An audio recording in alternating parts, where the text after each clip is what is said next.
Your meeting is now live. Have a good meeting, everyone. I believe we lost Sage. She'll be back.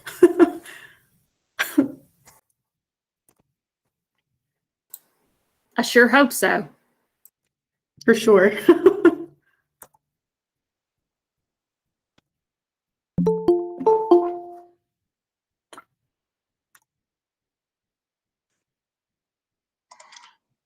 Robin, you must be working remotely today with that background. Where are you? At the Outer Banks? Montana. All right. No, I'm at my house. Better let those horses out. They're going to make a mess.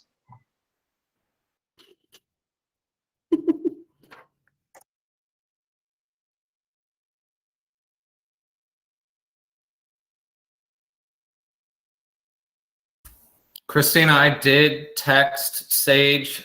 She hasn't responded yet, so I assume she's trying to get back on. We'll give it a couple more minutes, or we will go to pinch hitter Vice Chair Robin Merrill. Okay. Thank you.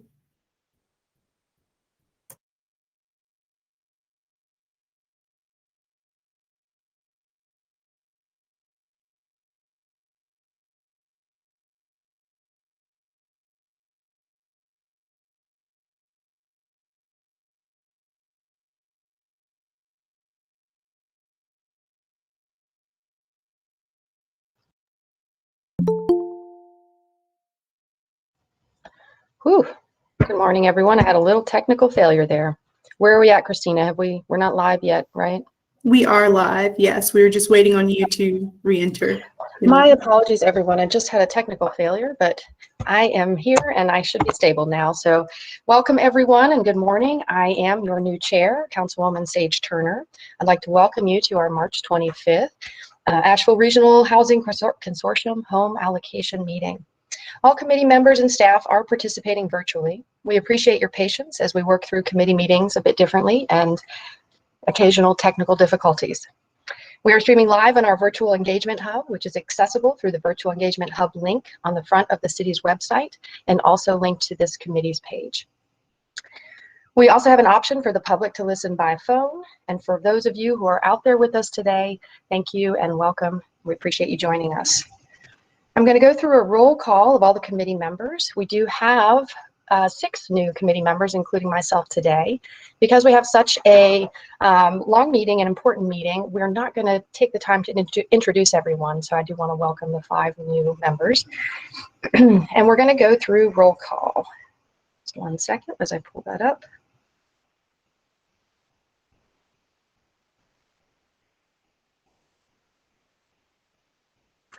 Okay. So myself, Sage Turner, I am here. Vice Chair Robin Merrill. Good morning, Sage. Good morning. For the City of Asheville, Development Services Director Ben Woody. Good morning. I'm here. Thank you. Thank you. And a welcome to new member for an alderman from the town of Black Mountain, Archie Pertiller. Good morning, Sage. Thank you. Thank you. Welcome. For Buncombe County, the Community Development Division Manager, Matthew Cable. Good morning, present. Thank you. Buncombe County Affordable Housing, Andrew Mayrone. Good morning. Good morning, Andrew. From the City of Brevard, the Planning and Assistant Zoning Administrator, Caitlin Finkel. Good morning. All right, Budget Analyst from Hendersonville County, Sonia Flynn. Good morning. Thank you.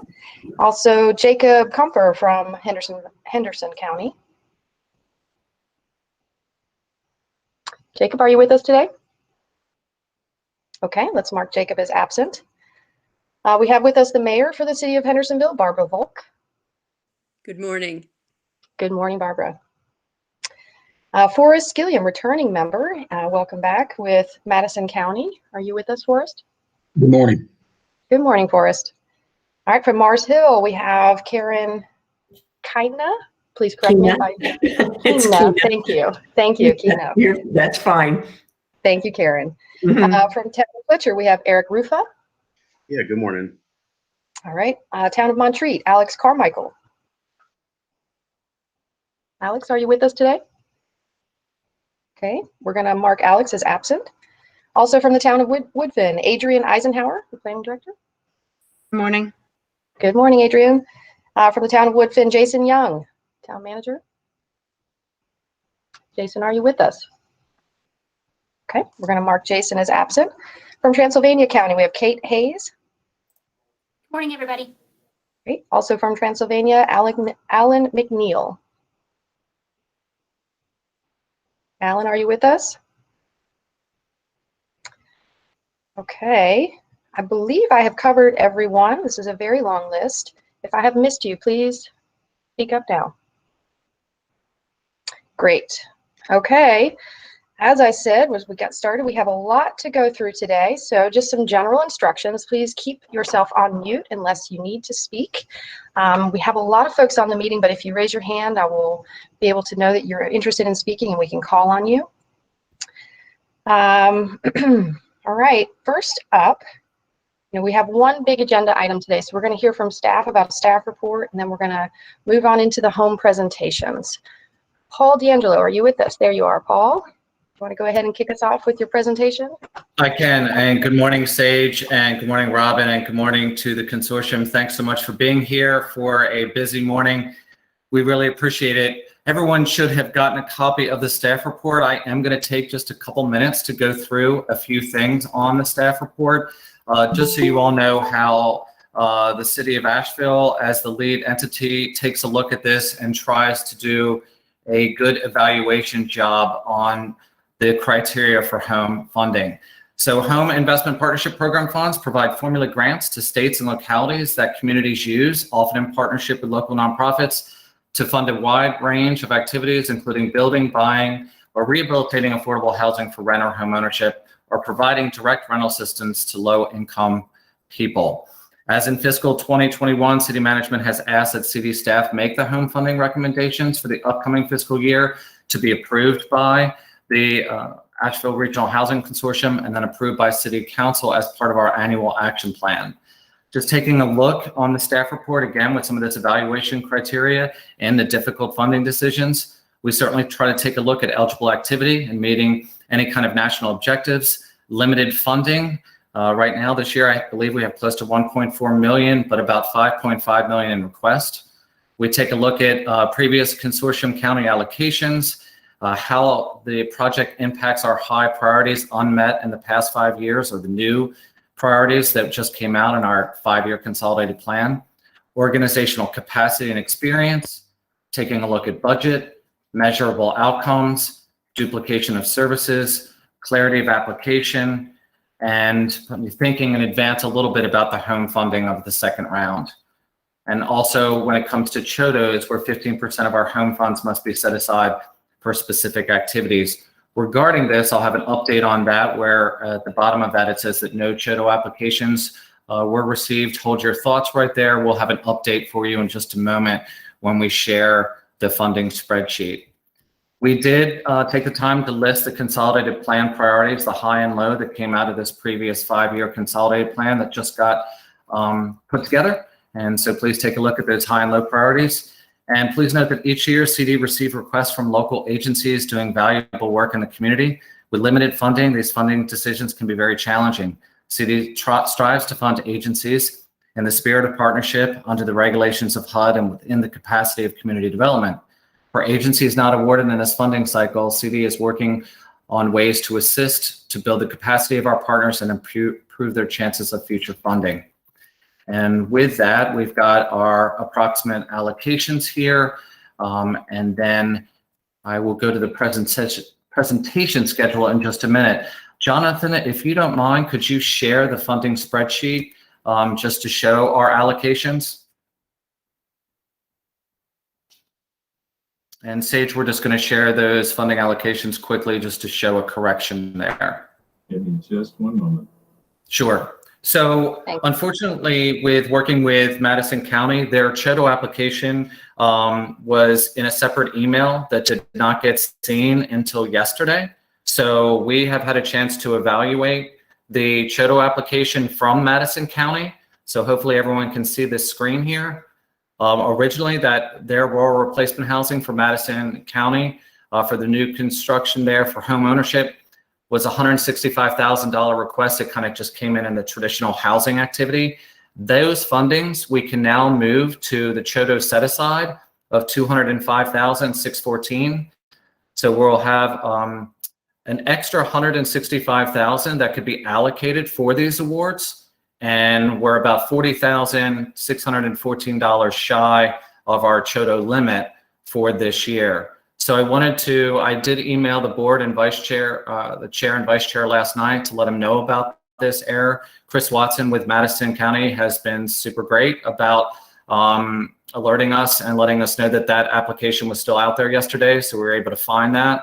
And so I wanted to make sure everyone was aware of that. So again, repeating myself, that 165 is freed up at the top and can be put into Chodo, where we'll be left with about $40,614 to allocate for a future Chodo application if it comes in, or if Madison County decides to come back with an additional request if it meets the parameters. Staff's recommendation, if we would have known this before yesterday, would most likely have been, just for the board's knowledge, is to divide up that 165 to the 4 tax credit allocations that we awarded.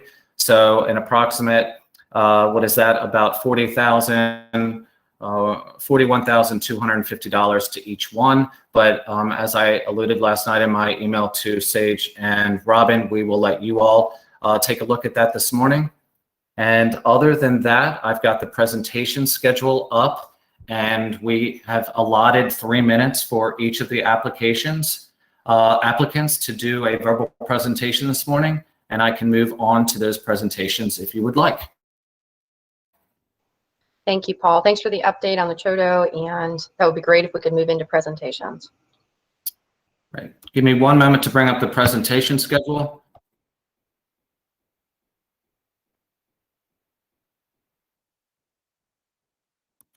As Paul is doing that, I've heard a number of you state that you've had technical difficulties this morning in getting set up.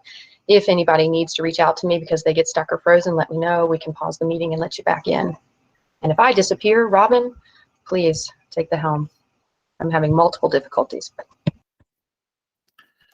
All right, and I have the presentation schedule ready to go. So the first one up would be the Commonwealth Development Corporation of America with their Fairhaven Summit project. I've got the timer for 3 minutes. And again, we just ask that one representative unmute for the presentation, and then everyone else remain on mute, and I will start the clock when you start speaking. Thanks so much. Okay, thank you very much, Paul. My name is Sean Brady. I'm the Vice President of Development at Commonwealth Development Corporation. Appreciate this opportunity. Commonwealth is one of the top 20 developers of affordable housing in the country. We're a vertically integrated company with design, development, construction, and management services, and have developed our team. Our Southwest team has developed which I lead, has developed over 600 units of affordable housing in North Carolina. Fairhaven Summit is located in the southern part within the city limits of Asheville. Locations 3124 and 3130 Sweeten Creek Road. We're proposing 77 units of affordable housing using income averaging from 30% AMI to 80% AMI, targeting families. And currently, according to a market study that came back very favorably, we have just a 3% capture rate, which is very strong demand indication. Supported our rents, and also there's not a lot of family targeted senior housing or any senior housing at the 80% AMI level in the market area. Our funding request, appreciate this opportunity, is to frankly cover construction costs, which are high. We're high at the time of application and continue to go up. We are projecting, though, we're requesting a cash flow repayment terms to avoid lowering our permanent debt proceeds. But we are also projecting that we can repay our loan from available cash flow with interest. I think we showed about a 4% interest rate, which is very good in today's environment. Before the end of the term, I think we showed a repayment within 15 years. And so so that's kind of the summary of the project. And we look forward to hopefully working with the city and developing affordable housing. Now, this is a 9% competitive application too, but we believe it's a very competitive application, and we are intending to make this our top priority in the competitive round. Great, thank you so much, Sean. Question for Sage and Robin. Did you want to ask questions now, or allow all the presentations to happen, make some notes, and come back for questions at the end? What would the preference be? For time's sake, I'm thinking we consolidate questions. Robin, do you have any input on that? I actually think if we address them after each presentation, they might not take that long, but I think we can go either way. It's fine. I'm very new here. I'm happy to go with that. Do we have any questions for Sean?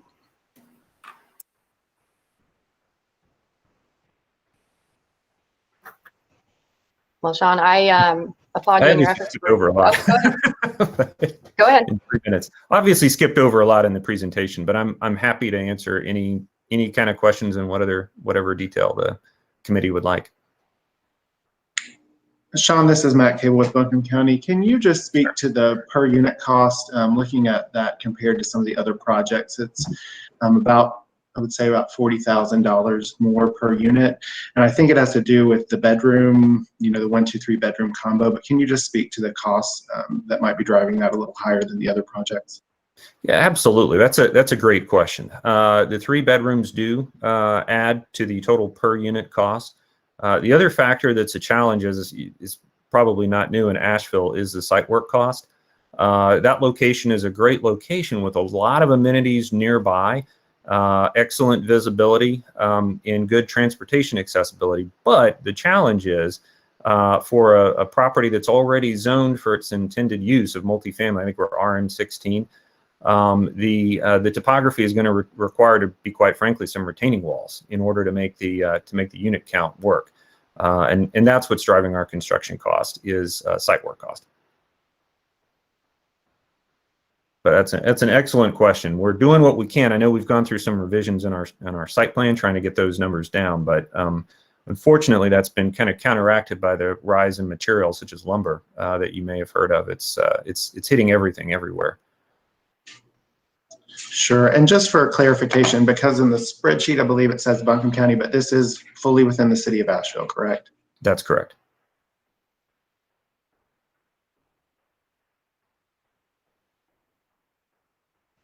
Does anyone have any other questions for Sean?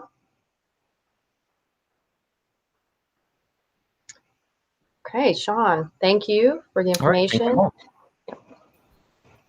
right, thanks, Sean. All right. We'll call up the next group, Sage, which would be the Community Housing Coalition of Madison County, rural replacement, and I believe Chris Watson this morning. Good morning. Thank you, Chris Watson, Program Director at Community Housing Coalition of Madison County.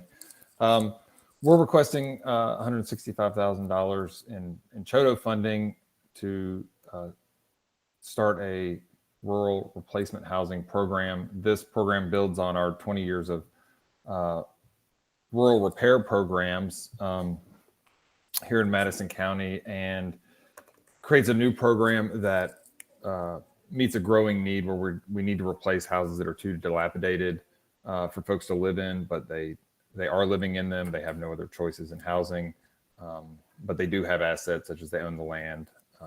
And we completed a pilot project in the fall with a modular home that was donated to CHC, and we were able to replace a dilapidated mobile home and move a disabled woman into this new home through the use of some rural rehab dollars, as well as some other leveraged funding.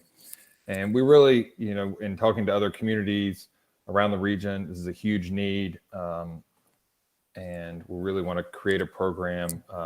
We've talked about a couple of different housing typologies in our application and want to create a program that looks at the different options, implements a few different options, and then creates a program that's replicable across the region and something that other agencies and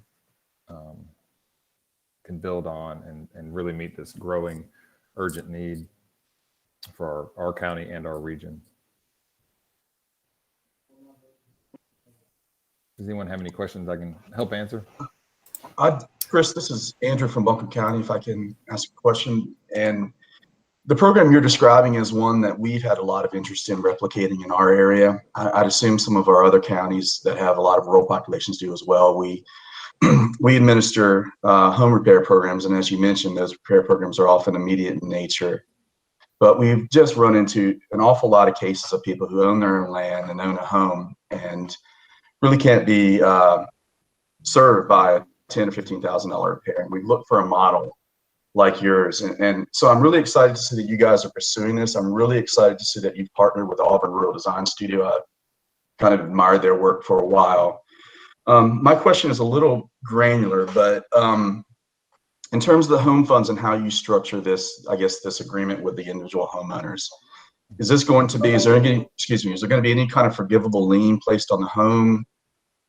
Is it going to be immediately granted? How are you going to structure this for the homeowners? And do you think that they will be open to potentially putting debt on their house or their land? So yeah, those are great questions and things we've talked a lot about. You know, my understanding, and we're a little new to new housing construction using home funds, which are a little different than using them for rehab. But you know, we're really closely with Paul's staff there, and my understanding is that using these funds for new construction, we'll have at least a 15-year period of affordability, and the thought is to use these funds and secure, secure the property with a deed of trust for a 15-year period of affordability. But we're also, part of this program is, we're looking at 3 houses over 2 years, but really looking at long-term affordability and maybe structuring each of these projects a little differently so we can ensure that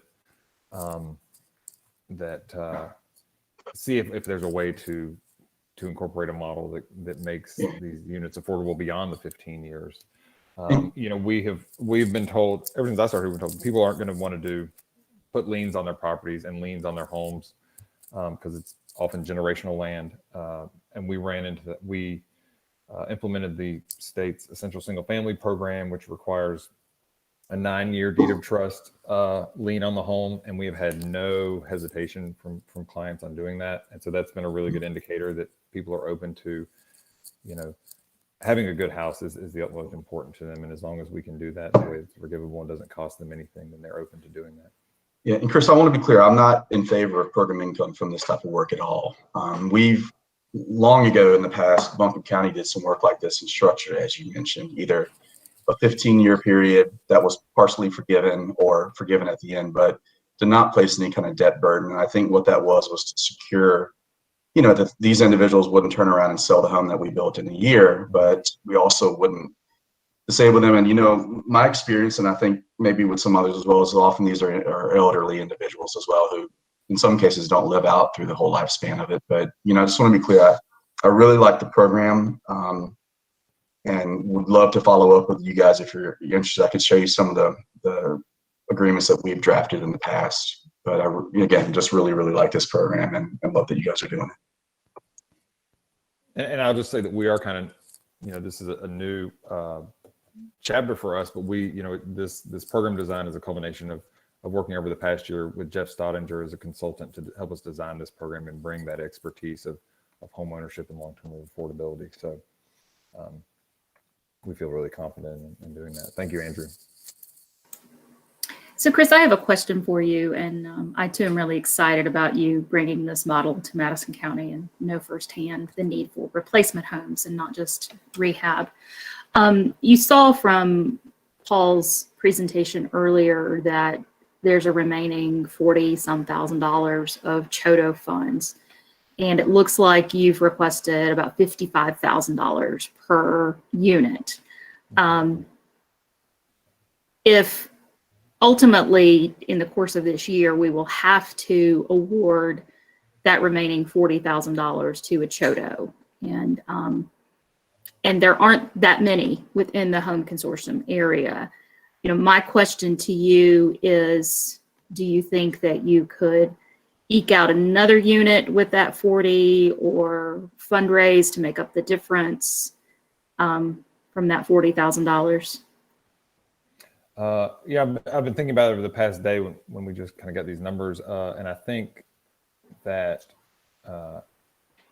having, we're looking at $55,000 per unit and then having another $40,000 makes a really strong, compelling argument to our funders to say, if we can find another $15,000, then we can get this $40,000.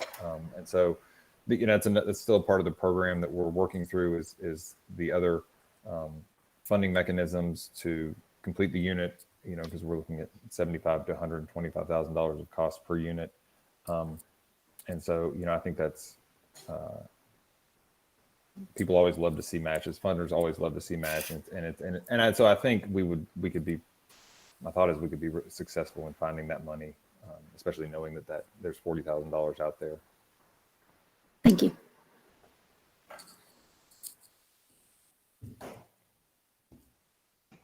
Thank you, Chris. Any other questions for Chris? Thank you all. Thank you, Chris. All right, next up is Elida Holmes with the Elida Homeless Services. Hi, everyone. I'm Sarah Dickerson. I am the director of the ESTA program at Elida Homes. And for the home application this year, we are requesting $20,208 to serve 18 to 24-year-olds who are unaccompanied transitioning age youth who are classified as either homeless or at imminent risk of homelessness. We have been providing our Elida Students Trained for Advancement services for 14 years now, helping youth who are aging out of the foster care, mental health, or juvenile justice systems to reach independence despite the barriers they face. 48% of all youth who age out of the foster care system become homeless within 3 years. Oftentimes, those youth go on to become chronically homeless population. If we intervene at the time of exiting these systems of care, we're able to help them to prevent them from becoming homeless in the first place and becoming one of the chronically homeless of our community. With this program, we are looking to provide security deposits and 3 months rent to 10 households. We're also looking to provide additional security deposit only to those who are entering into public housing. With our population, we work with 62% of our youth who are African American or Hispanic. And within that population, we are also working with 78% who are lacking stable housing when they come to us, 78% who are early parenting, 71% who are court involved, 88% who have mental health diagnoses, and 77% who come out of the foster care system. These youth have substantial barriers in their way. On top of that, in the post-COVID environment that we're in now, youth are one of 8,000 people in Buncombe County who are looking to become employed. With that, they are bringing in very little experience when they apply for a job and are competing against people who sometimes have 18 to 24 years worth of experience. When it comes to housing, they're applying for a unit where there might be 3 to 5 other applicants who have established credit scores and established rental histories. With this program, not only will we provide the financial assistance for these youth, but provide the staff to be able to amplify the voices of these youth, to be able to help them advocate that they deserve a shot, just like the established members of our community as well. Thank you. Thank you, Sasha. Any questions for Sasha? I have a quick question, Sasha. I just wanted to make sure that I understood you correctly. Did you say that these funds would be used to help pay security deposits for your people moving into the housing authority? Yes, so we are looking to do a dual approach with our tenant-based rental assistance. We know that we can't pay rental assistance for those going into housing assistant or public housing because that would be double dipping. But we got some clarification, and if this isn't correct, we can readjust. But we got some clarification saying that these funds could be used for that security deposit, which is a huge burden on these youth when they are trying to be able to secure transportation and be starting a new job, and with many of them parenting. So it allows them to have one less worry when they're going into public housing. But we are also providing for 10 youth the security deposit and 3 months rental assistance for traditional housing. Okay, great. Thank you. Yes. Sasha, this is Sage. I am fairly new to this group, and I'm wondering if this is a program, is this the first time you've tried this program, or is this a repeated effort? We applied for several different pots of funding this last year for funding rounds and with some of the COVID expansion funds this last year. So we have been approved to get home funds from the previous round of funding. However, those contracts have not been executed yet.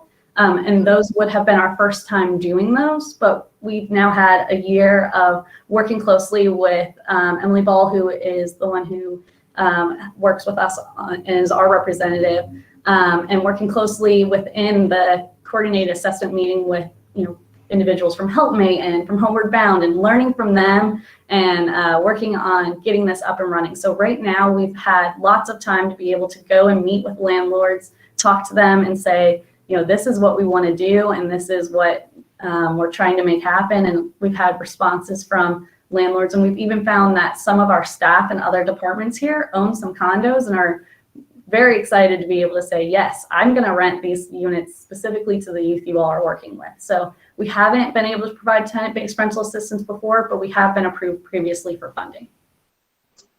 That's wonderful. Thank you, Sasha, and great job today.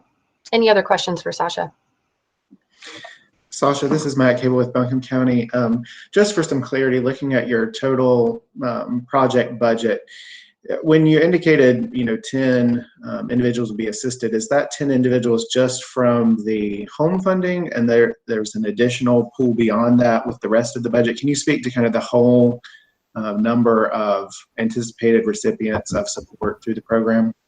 Yes, so the 10 is from home funding for 2021 funding request only.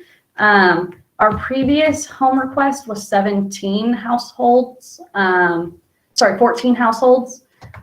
In total for the 2020 fiscal year funding request, we were looking to serve 33 families. I don't have right in front of me what our total request was for the 2021 funding request. But I do know we increased it from that 33, but not significantly. My best guess would be that it was 35 or 36 households. And those are by household. Many of our youth are parenting, so most of those households are 2 or more family members.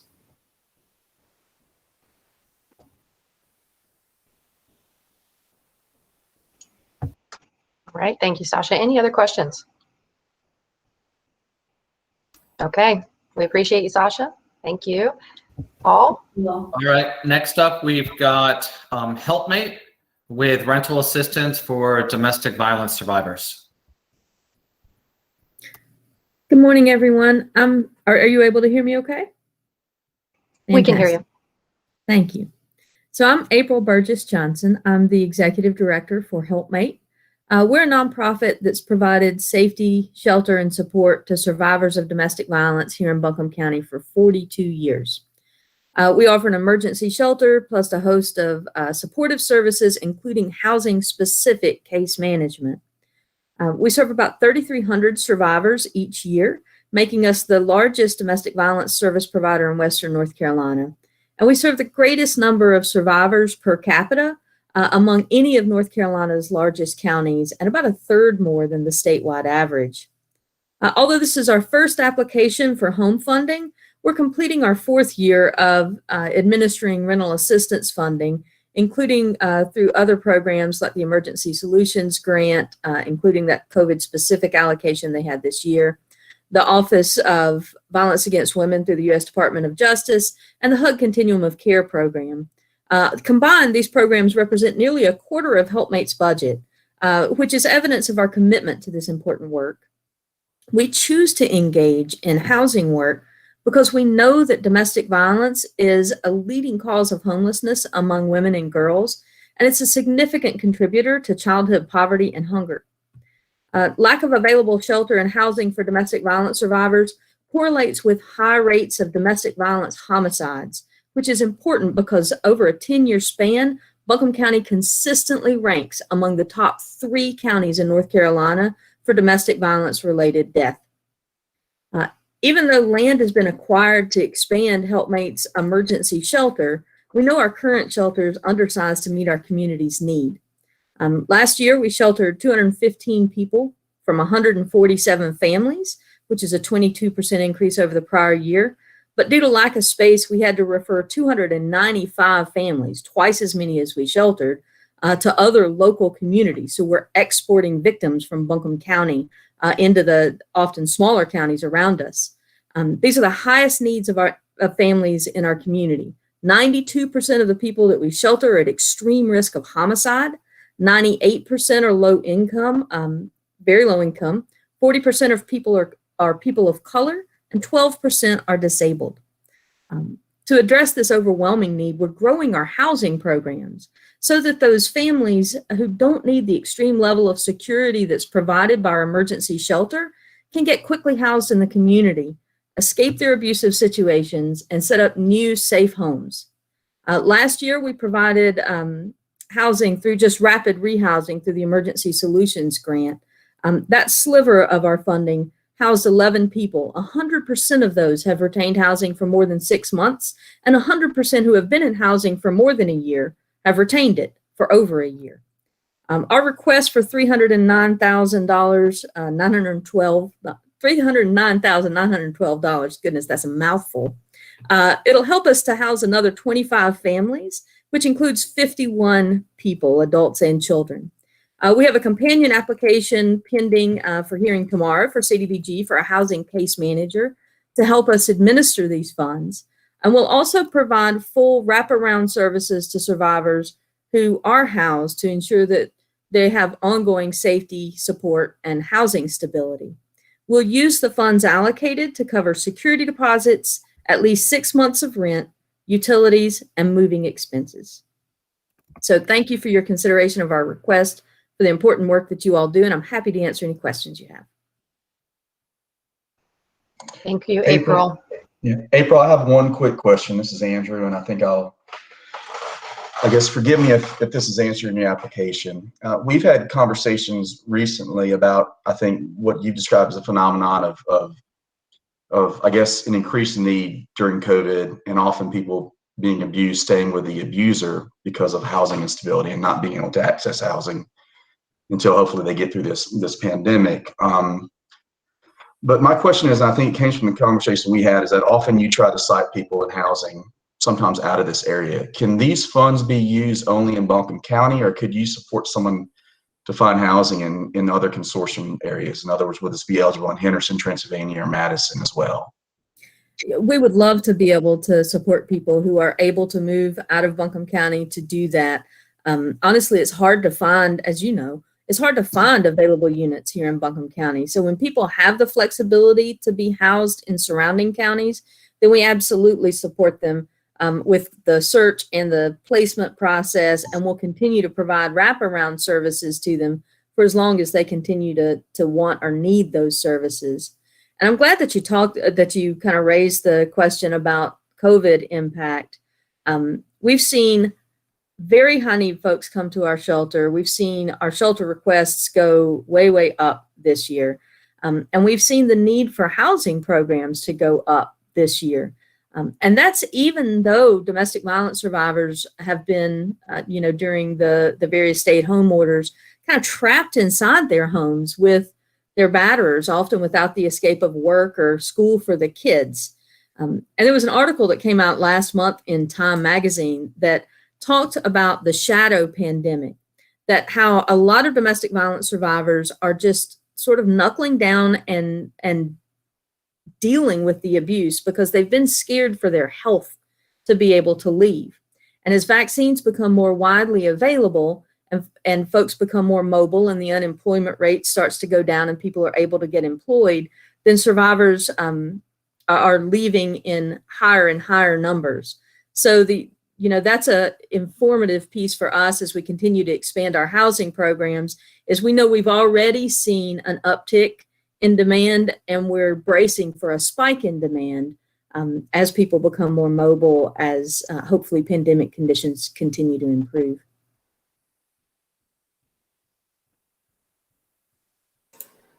April, when people are no longer being supported by Helpmate, assisting with their rent payments, where are they living? You say that they're maintaining housing. Is that in? Go ahead. Just I where are apologize. I they? didn't mean to interrupt you. They're staying in the same house. They're maintaining housing in the same location. So we're not just providing rental assistance and walking away. You know, we're working with these families to make sure that they're improving their economic conditions. We're helping them with job searches. We're connecting them with organizations like On Track and community action opportunities to make sure that they've kind of got a handle on their household budget, so that when the rental assistance decreases or evaporates, that they're able to then assume those costs and be stable on their own. Thank you. April, this is Kate Hayes. I think you mentioned that was budgeted for 6 months of rental assistance in that project. Yes, we have budgeted 6 months of rental assistance, utilities, moving expenses, security deposits, and a little bit of money for arrears in case that's the barrier that allows folks to get into housing. Okay. I just had a quick question about and we can, I guess, talk about this a little bit later when we're talking about the bigger funding picture, but if you're able to serve the same amount of people, I'm sorry, Kate, I'm having a hard time hearing you. I guess I can try to speak up. Is that okay? Thank you. Much better. Sorry.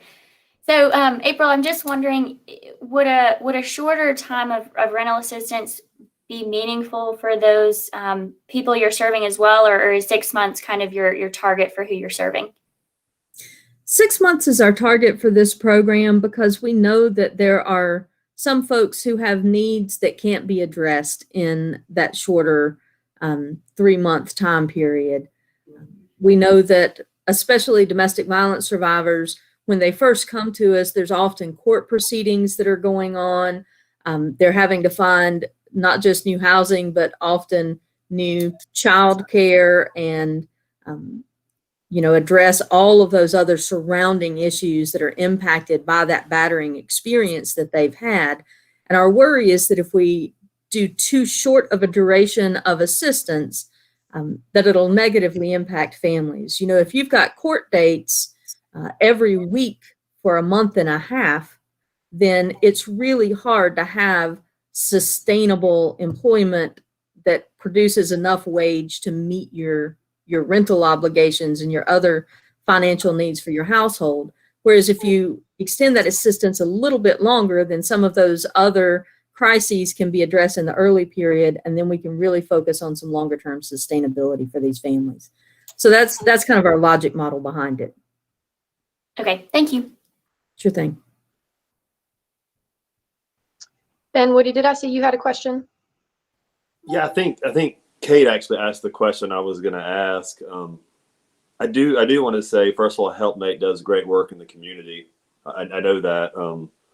Thank you. I'm glad that you're here today. I'm really excited to see that you've submitted an application for consideration. The number's really big, 300,000. That's okay because it's a big need. I was just thinking through this, and Kate asked this, but so that 300,000 will serve 25 families for a period of 6 months. So that's about, if I did the math right, about $2,000 per family per month. I think I'm a planner, so I'm not the best at math all the time.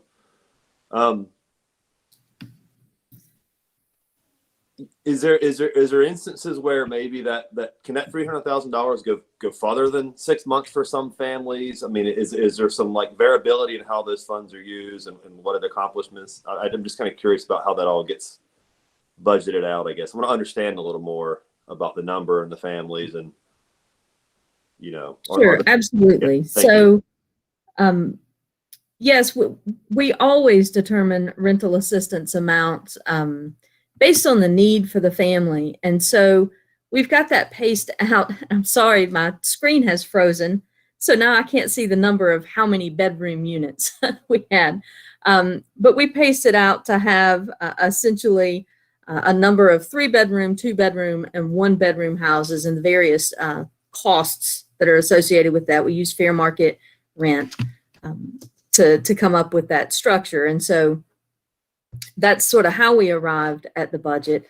But if the essence of your question is, will we do less than 6 months for some families and more than 6 months for others based on need, then absolutely. Not every family will have all of the same barriers that I just discussed with Kate. And when folks just need a little bit to get over the hurdle, then that's what we'll offer. Thank you. There's just so much, there's so little money for all these needs. And so it's so important just to make sure we understand that, it gets completely maximized. And I think you answered my question. So thank you. Thank you, sir. Any other questions for April? Thank you so much, April, and thank you for all you're doing in the community. I appreciate you all very much. Thank you. All right, next up is Homeward Bound. They have the next 3 presentations. Perhaps if it works for the consortium, they can talk about their tenant-based rental assistance for Asheville and then Buncombe County, take questions there, and then talk about their permanent supportive housing after that. That sounds great. Hello, I'm Nicole Brown. I'm the Deputy Director of Programs and Strategy for Homeward Bound, and we are requesting $80,000 to end homelessness for 30 chronic households. And then for Home Buncombe, we're requesting $100,000 to end homelessness for 16 households. We provide, and one of the only providers of permanent supportive housing for the highest needs population in our community. These are folks experiencing chronic homelessness, meaning they've been outside or in a shelter for a year or longer and have significant disabilities. We recently have received some funding with the CARES Act for rapid rehousing, which is short-term assistance, but we do not have enough funding for this long-term rental assistance and support for this high needs population. The only other funding for this is our HUD COC grants, which we are fully maximizing at this point and do not have room to expand. So this funding is essential for us to be able to house this really high needs population. We currently have over 220 chronically homeless individuals in our community, and so this would be able to put a little bit of a dent in that population. We will use these funds to pay for both security deposits, utility assistance, and rent for these households. And specifically with the Asheville home, the reason that we are serving more households with less money is because we will be partnering with the housing authority to provide deposit assistance. With the lack of affordable housing in our community, this partnership with the housing authority is essential to get this high needs population in housing.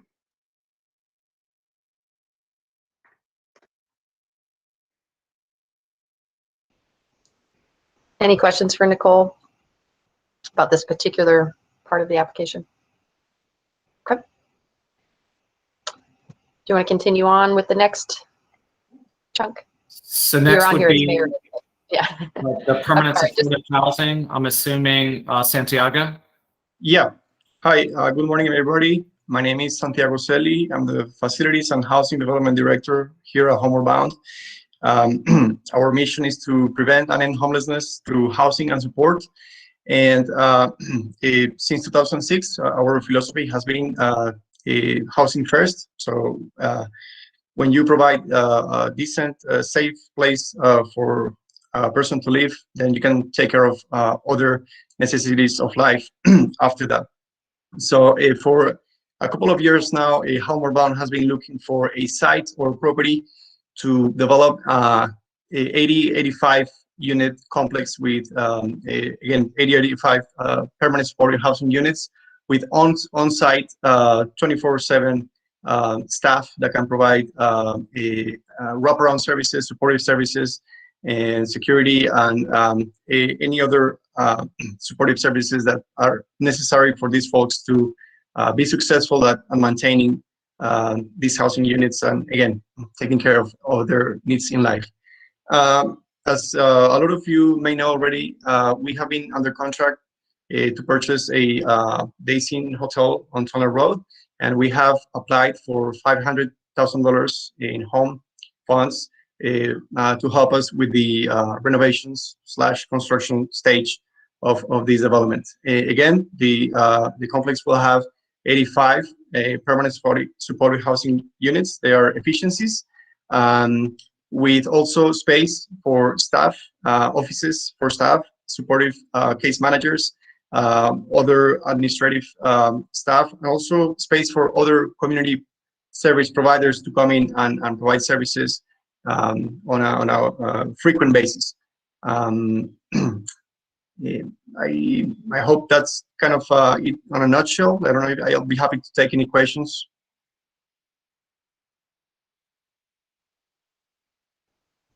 Any questions for Santiago?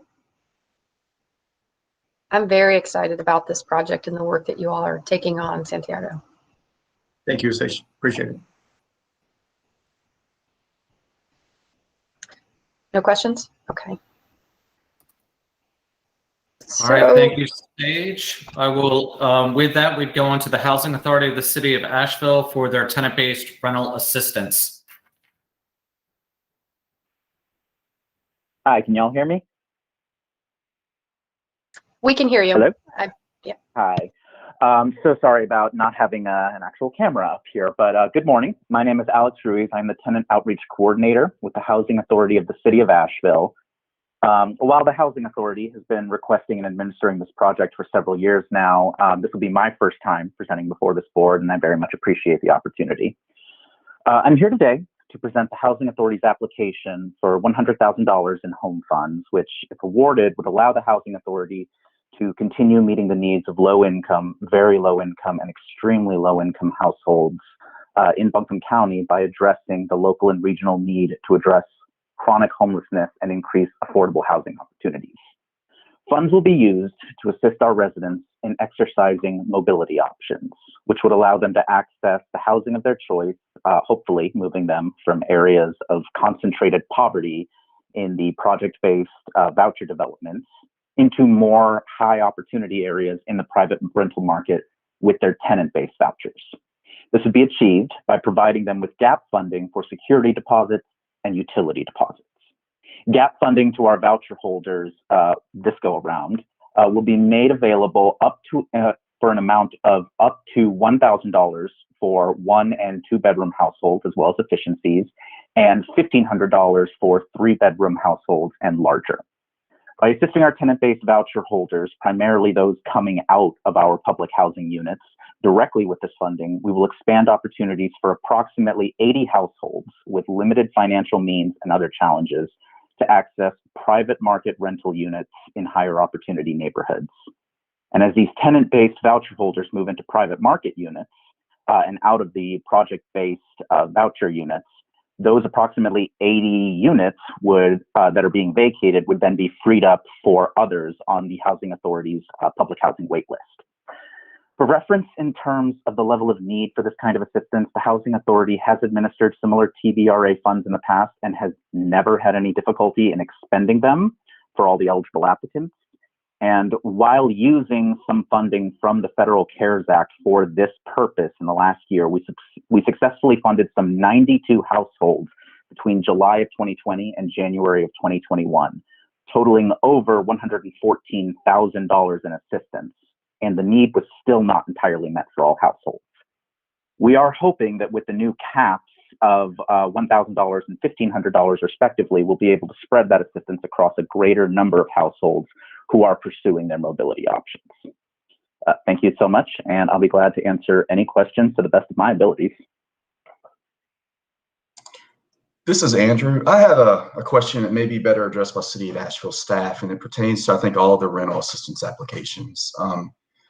I think most people are still trying to digest what's in this recently passed stimulus, but some of the earlier points I saw was that there was a great deal of money anticipated. I saw potentially $20 billion for emergency rental assistance, $5 billion for emergency housing vouchers for those experiencing homelessness, and other funds that may flow down. And we don't know yet how that will appear in local communities. But what's your feeling, I guess, Emily and Brian Husky, of what resources may be coming that affect rental assistance in our community? And it's not to say that we don't really merit any of these or rate any of these other projects, but could there perhaps be funding coming that could support this that may, I guess, free up some home funding?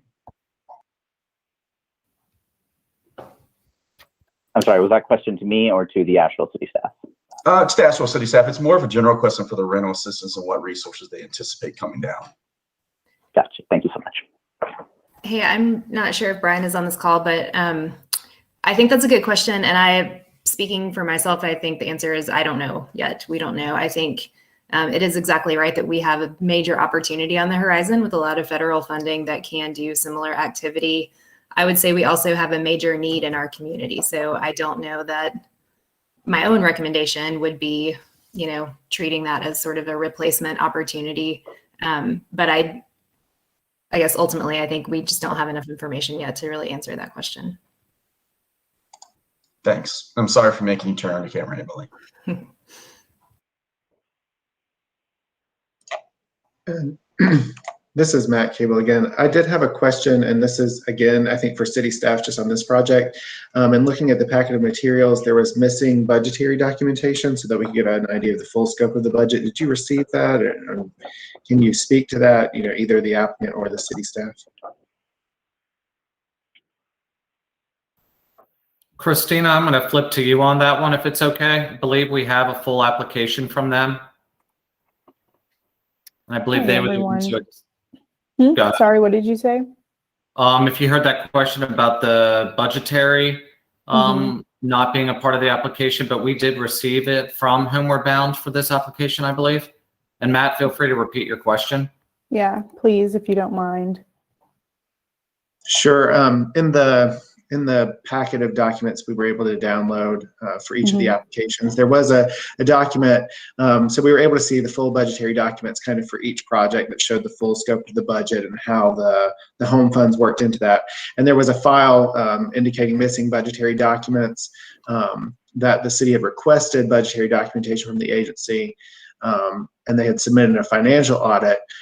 But that the city staff is going to be requesting budgetary documents to try to complete the application. Did you receive those, or could you share those with us? So for the board members in exact, if you scroll down in the application form, everything that we have received was down there. So from my understanding and things that were sent in from the agency, there were no additional materials that had been received after initially requesting. If that was the case, I do apologize. I understood that we were still waiting on some budgetary documents when the application due date did occur. And I understood that it had been sent in. I am absolutely happy to shoot off a couple of emails, make some phone calls, and see if that was not properly sent. I know it was sent after the fact. But if I need to send it again, I will absolutely make that happen. Okay, no problem. And then also in the, hopes of, resolving some of this for not only the board, but, the questions here, I am going to look further into their project file and just go through some of those. But at the time of compiling all of these documents for you guys, those were not there. At the initial due date of the application now. Yes, correct. Did that answer the questions? So yeah, my question, it just in terms of evaluating kind of the whole of the project scope and how these funds interplay with other grants or other funding and what the total project impact is, it's a little difficult without kind of that summary document. But if there's something that would give us that scope or information, that would be helpful. Okay, of course, Matt, and I will rework through everything. And when and if we get those in, I will definitely send those out to you all for further review. Thank you, Matthew, for bringing this up. It sounds like it may have been received. Christina, if you're able to locate that while we go through the rest of the presentations, that would be helpful. And to the applicant, if you need to email with Christina real quick and make sure she has it, that would be helpful as well. All right. Will do. Any other questions for this applicant? All right, thank you. Let's move on to the next. All right, next up is SCG Development Partners with their development Ovada at Ascension, tax credit development. Hi, how are you? This is Joseph Cass. Are you ready? Can everyone hear me? Yes, go ahead, please. Okay, great. Thank you so much. I really appreciate the opportunity to tell you more about this proposed affordable senior housing development, Ovada at Ascension. The proposed development, it's going to be located on New Leicester Highway at Ascension Drive in front of the Meadows apartment, which is a market rate multifamily property that we also manage. The development team, it's a collaboration between SCG Development and NHE. We manage 5 large apartment communities in Asheville. A little bit more about our experience. We do have experience with previous 9% tax credit awards in both South Carolina and North Carolina, and experience with HUD environmental clearance related to home and National Housing Trust Fund. A little bit more about the proposed development. It is a multifamily apartment building with 89 apartment units for households over 55 years of age. The apartments will be available to rent to households at an average of 60% area median income and below. But this project will utilize income averaging. At 23 of the units will be set at 30% AMI, which are the most vulnerable households that are in desperate need of housing that truly is affordable to their income range. And 52 units will be at 80% AMI, so a mixture of that higher end and lower end affordable housing. For example, the rents will range from $320 to $1,120. So really serving a wide variety of households. 100% of the units are going to be designated as affordable housing, and they will qualify for low-income housing tax credits. And this site has also been submitted as part of the 9% tax credit application round. This is an infill site. There is an existing bus stop at the bottom of the hill and another bus stop across the street, which will be a great benefit and amenity to the seniors and households that are in need of affordable housing. The site is zoned properly, RM16 and highway business. Multifamily is an allowable use. Among the 89 units, 10 of them will be ADA, that's American with Disability, accessible units, and 9 of them will be part of the KEY program, which is units that serve 30% AMI, which are the most vulnerable and lowest income. And they will be recommended from the North Carolina Department of Health and Human Services, which all of the households recommended for these units will be receiving SSI benefits. So really needy and vulnerable populations. As we all know, the affordable housing shortage in Asheville and Buncombe County is pretty severe, and this will help relieve some of those housing pressures. These units will remain affordable for 30 to 35 years and likely longer with a refinancing of the tax credits around year 20. The need for this senior affordable housing is critical as young professionals and working folks begin to price some of the seniors out of the community that they've always called home. Senior housing, the need for it grows every year with aging in place. Quickly about the Energy Star and sustainability, this will be built to the new multifamily Energy Star standards, and we do typically incorporate many National Green Building Standard elements as well. This is a benefit to the environment, but also to the residents themselves through lower power bills. And with that, I'll answer any questions you may have.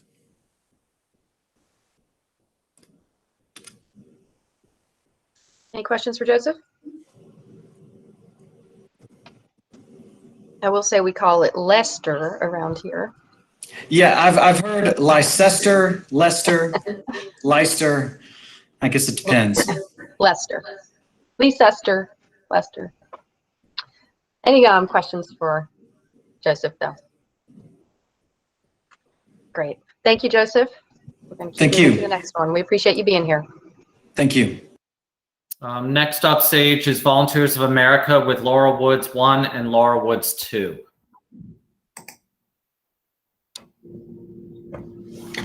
Hello. Can everyone hear me? We can. Thank you, Rodrigo. Right. Hi. Good morning. Thank you for the opportunity here. I don't know if my camera is on. I think so. Yes. All right. Good morning. So Laurelwood 1 and Laurelwood 2 is basically the same project. I want to make that distinction here. We tried last year to do a 9%. We couldn't make it due to some side scoring issues, and so we became creative. So we have an existing Prague property, 50 unit, which is loaded with one, and on the same site we are building a new construction unit, building, and it's for 54 units, also for senior housing. We are planning to do income averaging here. It's for light tech, which makes the project work financially work as a 4%, which is the beauty here. We don't have to go through the competitive round once again. So it's pretty much, if everything goes well, there's a lot of certainty in the financing, if that's a fair statement. So we're looking at doing a rehab via Radford Prague on this existing 50-unit building. We already started the process with HUD. Next steps would be to, when we have the financing commitments, go through the firm application, and HUD will review and give us about 90 days for final commitment on the RAD conversion and the okay to close. So we're looking at doing rehab, substantial rehab, probably around the $60,000 to $75,000 a unit there. It's a 20-year-old building, so there's a lot of upgrades to be done. Also for the 54 new property, like I said, it's going to be for elderly population only. We were pre-awarded from the Housing Authority of Asheville around 12 vouchers, housing choice vouchers for homeless. So we're excited to be working on that and starting that relationship with the Housing Authority. So as far as what we're trying to do as an entity, Volunteers of America, we're 125 years in. There's a lot of conversation strategically internally on how to mix healthcare and housing. So we're going to take this approach as much as possible here on this project. Not only we're going to have a service coordinator full-time for both for the 105 units, but also we are looking at partnering with local entities such as Land of Sky for community health workers. We'll also involve locally with the Hope Association, which is a work group that's led by Buncombe County, Ali Climo. It's housing options for aging in place. So we're looking at brainstorming how we can incorporate wellness into the senior population for aging in place.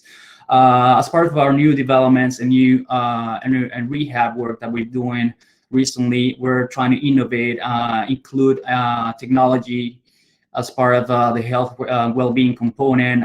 We're working on adding Wi-Fi to all buildings, in addition to Alexa, Google Voice for improving communications and providing that extra layer of communication, and alerts, reminders, etc., for the senior population mainly. And we're actively working with different potential partners locally to seek some other solutions that we could incorporate into this deal, and hopefully for future deals that we're looking at in the area for the near term. So I'm open to any questions at this point. Thank you, Rodrigo. Let me make sure I understood. So you applied for 9% last year, and you have not yet applied for the 4%, but you intend to in May? Yes, so the 4%, like I said, this is going to be a one deal only. 4% structure is going to go in for the preliminary application in May this year. So that's preliminary, and we know from Scott Farmer at NCGFA that we could get final underwriting done by sometime August, September this year, and we could go then to the board meeting for final 42M letter and one cap approval in the January meeting. And something important also to mention, we're asking for $900,000 for the entire project. It's not $900,000 per building. This is only one project, so it's $900,000 for the entire project. Any questions for Rodrigo? Rodrigo, this is Matt Cable at Buncombe County. To be, transparent with the full consortium, I was looking at your at the budget information, where it details the entire project. So I was going to ask for clarification on the ask, and that's helpful to know that it's just the one $9,000 ask. Yes. Through our Affordable Housing Services Program process, I'm aware that Volunteers America has also requested funding through that. Is that reflected in the budget? I don't think that it is. Are you is that the gap that you have for the whole of the project at this point? Well, we asking the 900 from both home and from Buncombe County, hoping that if we don't get the 900 from one of the two sources, we can get probably partial commitments from both. So that's where we're going, because it's not clear at this point whether we can get a couple hundred here and a couple hundred there, or the entire amount from one of the two sources. So we just put it as a one big pile of gap financing need in our models, and that's what we're trying to achieve here.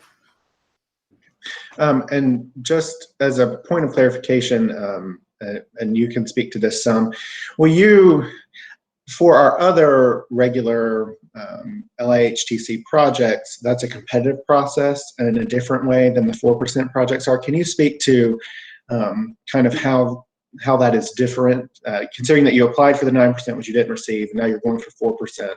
Can you speak to the differences in the competitive nature of those two programs? Well, 9%, first of all, there's only one time a year that you can make the 9%, which is January, at the end of January usually. So there's only one shot you got. Then it's very competitive, so they do a side scoring that you have from 60 points that you can get. You need to get those 60 points for sure if you're gonna have any chances to be competitive at the end of the day. So that's the first filter. We couldn't get the 60 points last year for just maybe a 0.1 mile difference from the nearest Walmart or something like that. So we just decided not to move forward because our chances were very slim, knowing that there were two applications in Buncombe County that I think they score at a 60% maximum. So after that, they usually give awards to only one project in Buncombe County, and that's been the historical, at least as far as historical data. So when you have more than one, it depends on the financial on the financing side and the nature of the project, and whether you can touch on certain points that the QAP is looking at that year, and at the end they'll measure and make the final decisions and scoring based on that. So very competitive in nature. I don't have the data as to how many applications they receive overall, but it's I would say at least 30 to 50 or even more applications per year. So that makes it very uncertain. Even though you may think you have a great site, it may score well, and even you get the 60%, you're not guaranteed you're going to get the award. So you're probably going to have to go 2 or 3 times, and that's happened before, not only in North Carolina but in other states. So the beauty about the 4% is that if you can get your sources and uses to match, provided that usually you need some extra commitments from, like we have right now, from extra housing choice vouchers that will help our leveraging position on the debt, and looking at some soft funding from Buncombe County or the city of Asheville. You apply for the 4% and the bonds. They do the underwriting. So we're trying to do the bond inducement and the issuance through the Housing Authority of Asheville. So they're aware of that, and they're more than willing to help us out with that. And so it's just a matter of the underwriting and then making sure that everything looks okay. Then you go through the NCHFA, they do the final review, and then it goes to the board meeting at the end of the day, which is one meeting in June, another one in January, for them to just double check the bond allocation they have for the year. And for this project, we're more than certain that there's going to be enough bond allocation to make our project work. And so they it's basically just review the numbers, they make sure they have the bond allocation, they approve the credits, and then you're good to go. So it's more of a process and making sure you follow through with the checklist and whatnot, more than it's more of a process in time than just uncertainty on having to compete with other folks.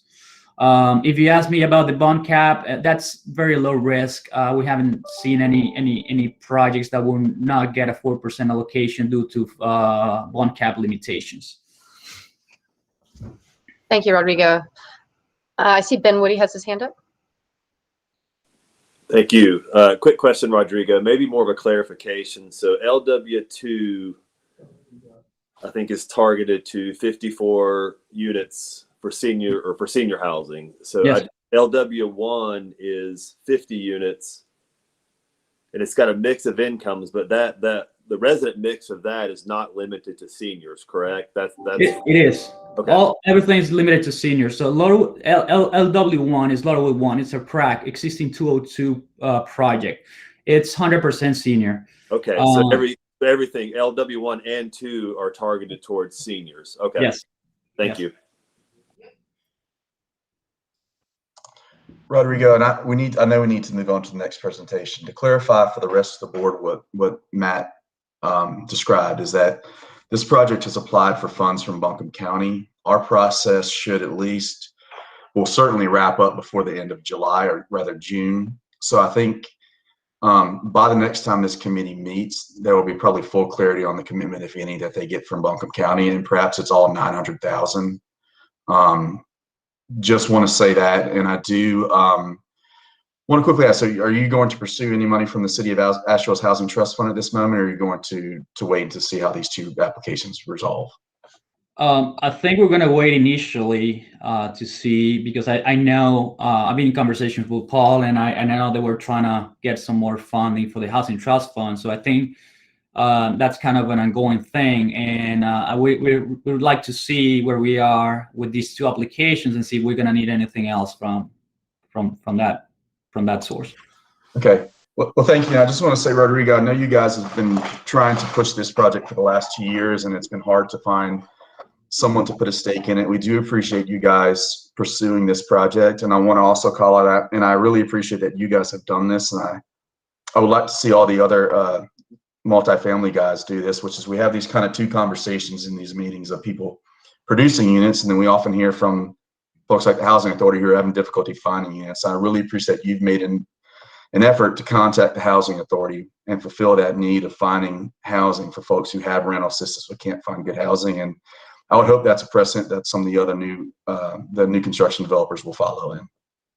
Sure. We're happy to, and we're willing to repeat for upcoming projects. Thank you, Rodrigo, and I echo that sentiment, Andrew. I was pleased to see that in the application as well. Any other questions for Rodrigo? Okay, thank you, Rodrigo. Thank you, everyone. All right, Sage, next up is WT Development with White Pines Villa. Yes. Hi, I'm Tracy Dusenberry representing WDT Development today. Our development team has extensive experience developing low-income housing tax credit communities in North Carolina. WDT has developed 5 LIHTC communities that are senior developments recently, and we're working on 2 additional ones. One of them is Villas at Swananoa, which you guys helped us with, and we really appreciate that. And then we also received another development in Gastonia this past year, and we're working on closing both of those right now. As you know, we submitted White Pine Villas last year, and we're hoping that the second time will be the charm this time. This project is located in Hendersonville, and it's for seniors 55 and older. It will consist of 78 units, 1 and 2 bedroom. We've already received all of our rezoning approvals last year, and we just received the market study back from NCHFA, and that was very favorable. It was actually exceptional. According to that market study, they said that the market area is going to grow by 1,548 senior households that are 55 and older. in Hendersonville. The capture rate was great at 5.6%, and there was a net demand of 1,384 units. So there's definitely a very strong need there. This community is also using income targeting. So we will have targeted units at 30%, 50%, 60%, and 80%, with the average of 60%. We currently have a gap of 390,000, and that's what we asked the consortium for. Our total development costs are anticipated to be $13,457,668. So our ask is about 5,000 a unit if you look at the total 390,000 and our 78 units. We really need the consortium funds because, like other people have mentioned, the construction costs, lumber and labor are just really skyrocketing. We don't know where it'll end up, but that's something that is very scary. Also, because this is our second time, you know, you never know if you're going to have a third chance. It's very difficult with sellers to try to keep the property tied up over and over. So we're really hoping we will be able to get it funded this time. And your support is critical. And that's really it. If you have any questions, I'll be glad to answer any questions you have.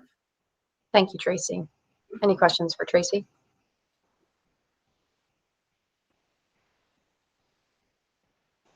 Okay. Thank you, Tracy. And we have one more presentation. Thanks, Sage. And next up is Workforce Homestead with Falling Waters. Good morning. This is Jim Mean. I'm the president of Workforce Homestead. Can you all hear me? We can hear you. It is a little quiet if you're able to speak up.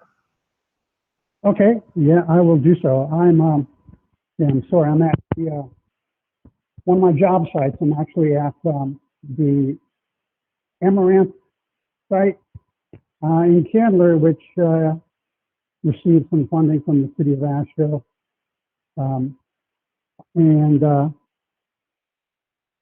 That's one of the two projects that I'm currently developing in Buncombe County. The other one is Jasper in Swannanoa, which also received funding from the Home Consortium. Falling Waters in Brevard is a proposed 80-unit family project that's going to be also requesting federal housing tax credits.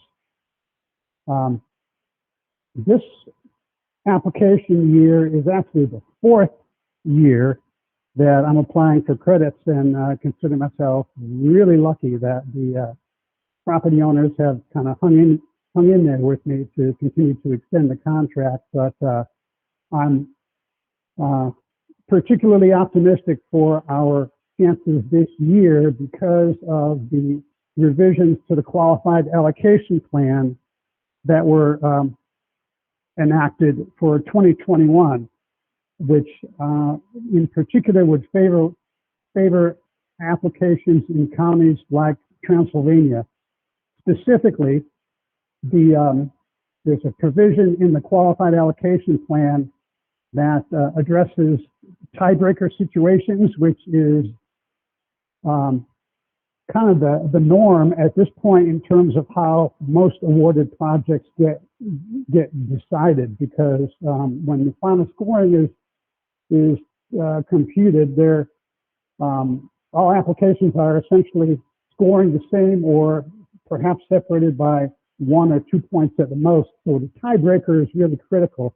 And the first tiebreaker for 2021 favors counties that have received the fewest amount of tax credits over the last 5 years.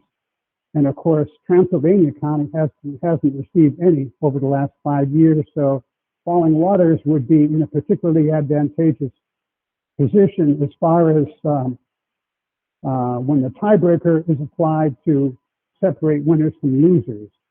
Secondly, the 2021 qualified allocation plan allows each applicant to apply up to 2 discretionary points, if you will, 2 bonus points to their application to, further boost their ranking. And my intention for Falling Waters would be to apply both my available discretionary bonus points to the application. So I think that would further enhance the competitiveness of the application.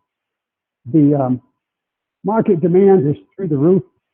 The market study showed a median demand of eligible households of 1,010 eligible households. Capture rate is right about 3%.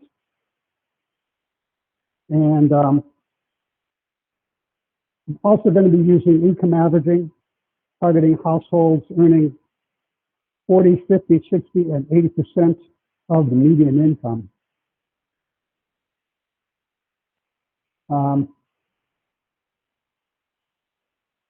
think we got a really excellent location in the southern side of Brevard. It's practically right across the street from a Save More supermarket. And as I've mentioned, the median demand in Brevard and the county is very high. So I know these units would be very much appreciated if we can get funding. Finally, I'd like to request that if the award is approved, that a loan be structured as a cash flow loan, and also that disbursements be conditioned not as reimbursements, because reimbursements for a project of this scale are very problematic. So at this point, I'd like to turn it over for any questions that I can answer. Thank you. Are there any questions for the applicant?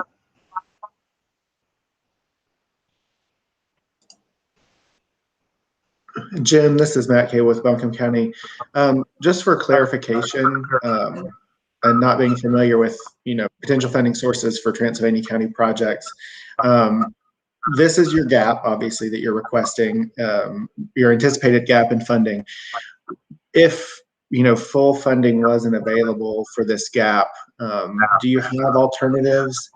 And then, I'll start with that.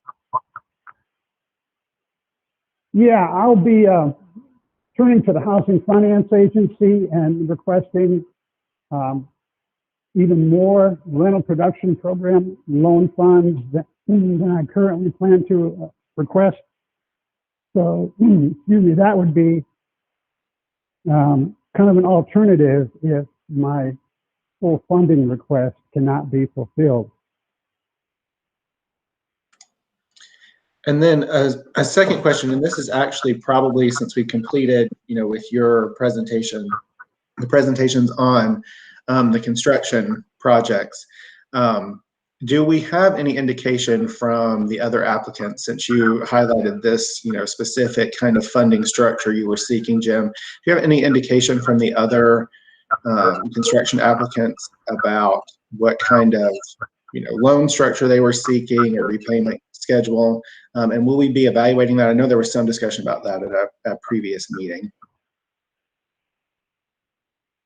I'm sorry, I'm not quite sure I understand the question. You're asking me if I have a sense of how the other applicants will be structuring their loans? Sorry, Jim, that's a question more for city staff. That's not really for you. Okay, sorry, all right. So what we've done recently, and to try to have consistency, if you all remembered the meeting we had in January, is go with cash flow. The 2%, 20 years is kind of like the standard that we want to work with. And I think somebody, if they could mute themselves really quick, that would be great. But that's how we, in general, look to do that. However, as you saw with one of the earlier applicants, they suggested a different structure, that perhaps they're going to do 4% and could pay it off in 15 years. But in general, what we look at is what works best for the partner and for the developer, that allows us to get our home funding back, that works with cash flow, that works with pro forma. Right now, that generally seems to be moving into cash flow, 2%, 20 years. And do you, from the city staff perspective, given the request that was mentioned, do you have or take issue with issuing the loan not as reimbursement based? I mean, standard practice has been reimbursement based, correct? Yes, and I think that that's a different issue with how the city processes its draw request, where we need to see proof of payment.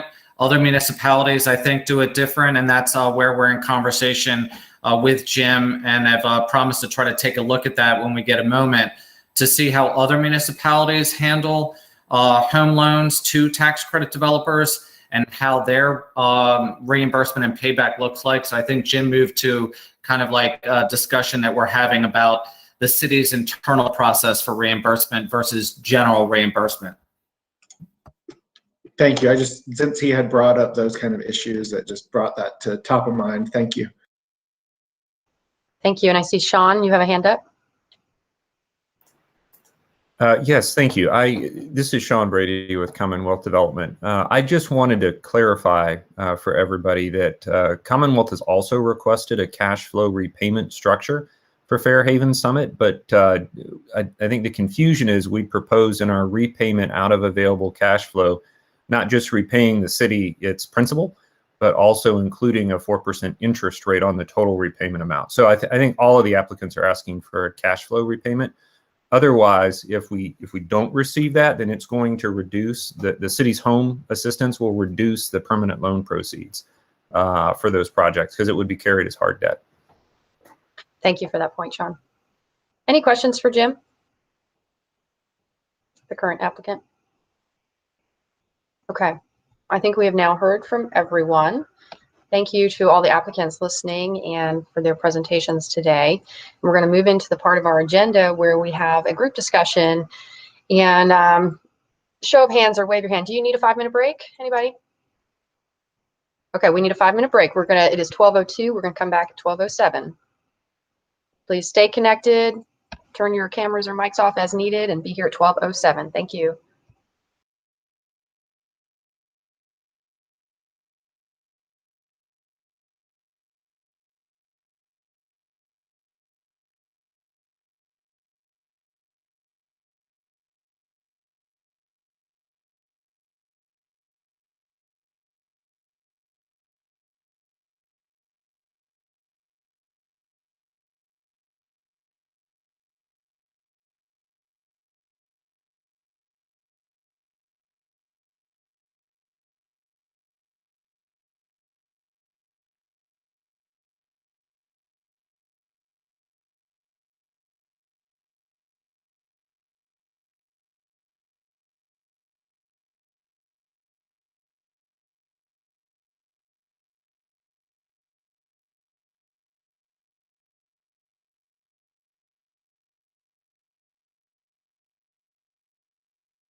We've got about 1 minute. If folks could start coming back.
All right, it's now 12:08. If you're not back, please get back quickly.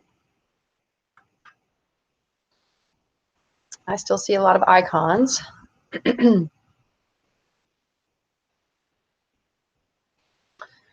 Okay, so for this next portion of our meeting, we have about 50 minutes left in our allotted time today. I appreciate everyone taking such a generous amount of their day to work on these important issues.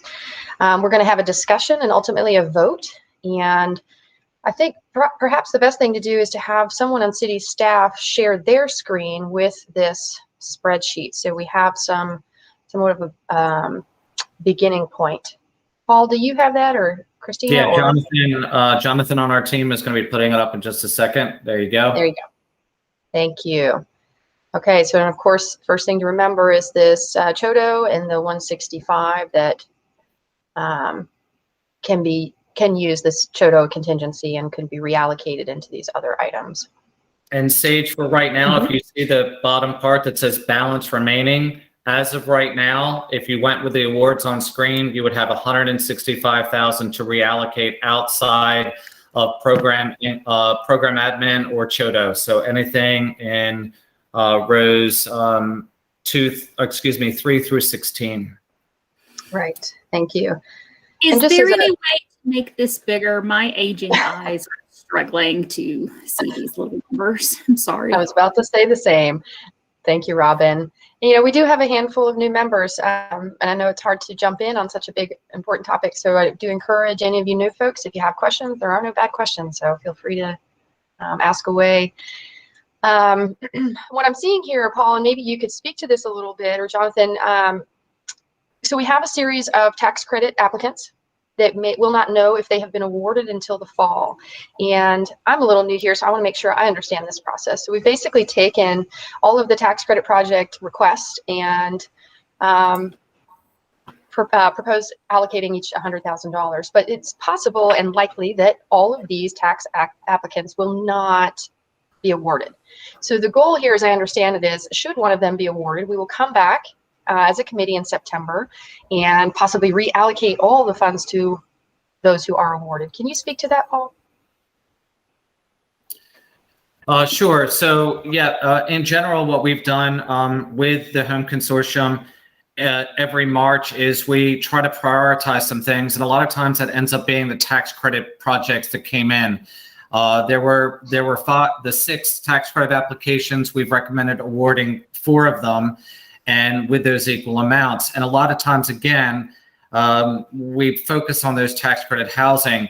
We talked about this in our January meeting, that city staff also, with the tenant-based rental assistance and the priorities there, that money can hit the ground a little bit quicker than a tax credit development, which might become available if with the awards in August, maybe literally 2.5 years from today.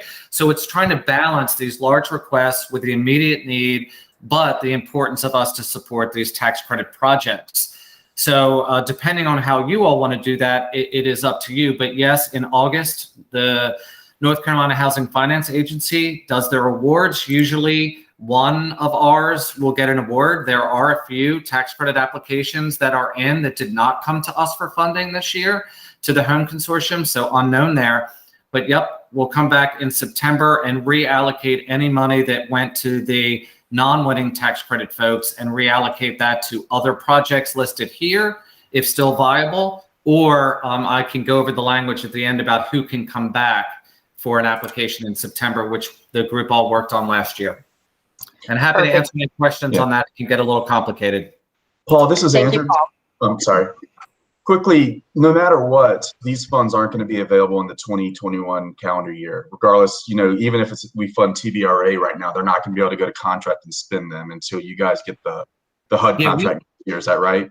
So far this year, correct-ish. So far this year, we're back on track. There's no waivers as of yesterday on anything. So if things go well, there's no government shutdown, no waivers, etc. We, with a little luck, would get our HUD contract normal in October or early November this year, and then immediately try to go to contract to get money back on the street. As you know, last year, COVID, the year before that, government shutdown. I think even the year before that, government shutdown. So it always depends. But in general, if things go like they're looking so far, we could go to HUD contracts in October, November. That's up to DC. Thank you, Paul. And just to finish the thought I was speaking to, so it is possible that there are other tax credit applicants out there that did not apply for these funds, and we may be back in September to reallocate all of this. I think that would be fair to say. Usually we get 1, maybe 2 in our consortium region. I think the last couple of years has really just been 1.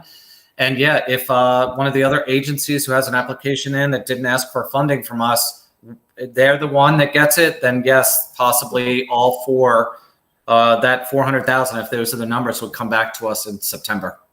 Thank you. And one more housekeeping question before we go into group discussion. Christina, were you able to locate the missing budget document from Housing Authority? I understand it did come to us and it's more of a internal processing issue. We apologize for that. Yes, so we did actually receive it just now via email, and I am working to upload that into the files so that you all can be able to see that. Thank you. Thank you. Paul, this is Karen Keena. I know it was mentioned earlier, I think maybe Andrew, you mentioned it, but with the rescue funds, have the city taken into consideration how we would distribute those funds and prevent the federal, double dipping? Not that I'm ever saying that anyone would do that, but if this influx of funds, particularly for supportive services, rental assistance, what are your thoughts to make these monies go as far as we possibly can, but taking into consideration that we've got these rescue funds coming in and we really aren't going to know anything about them maybe for the next until 30 days from now? I know things week by week are getting clearer. We're getting a clear understanding, but I'm not sure, is this part of the program 30-day announcement or the 60-day announcement? What are your thoughts, I guess, is my question. Yeah, and I know that question came up earlier. So from what we have seen, we're trying to go by what we know now in this point of time. And unfortunately, we don't know a lot about the ARP funds at this point.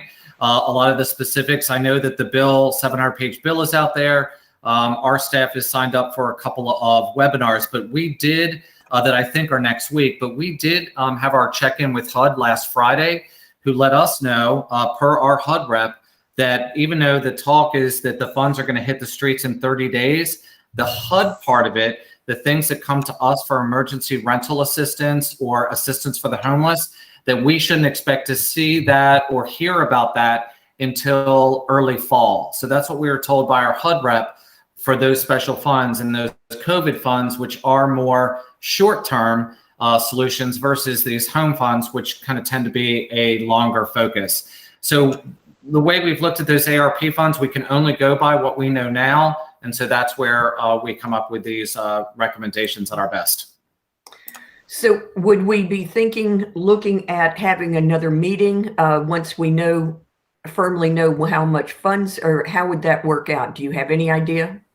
I mean, at this point, if we were able to get some guidance from HUD about, again, the funding that we expect to come to us, and I'm sure the county when it comes to emergency rental assistance and homeless assistance, if that could come out in August around the same time of the tax credit applications, we can kind of bring additional information back at the September reallocation meeting. That's what I would think at this point. But we are looking at that funding. We'll do our best to try to decipher through it. But repeating myself, HUD rep said to not expect to see it or hear much about it till early fall. Okay. Thank you. Because of the sharing of the screen, I can't see everyone's hands up. I have a smaller tile format of all of you. So if you have questions, please speak up.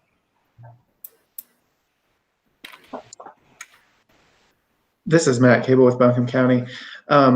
So I guess I just generally have a couple of questions for the city staff in terms of the recommendations. I understand the splitting of kind of a balance of that $400,000 across the 9% projects, the assessment being that they're all fairly equitable in terms of merit, in terms of receiving award, and the fact that not all of those projects will advance and there'll be a reallocation. I understand that, kind of basis for recommendation there. I'm curious what the reasoning is for not providing or suggesting funding support for the Laurelwood project. And also if there were any discussions with Homeward Bound on the recommended amount, which is far less than their request. And if, that would be worthwhile because, it's bringing a whole new layer of regulation. Looking for $500,000 may make that more worthwhile than $137,000 to federalize it in that way. So, for that particular project, I'd be curious if those conversations have happened, but also for some of the other programs as well, if they've seen the recommendation and what their thoughts are in terms of the enticement for the funding at those levels.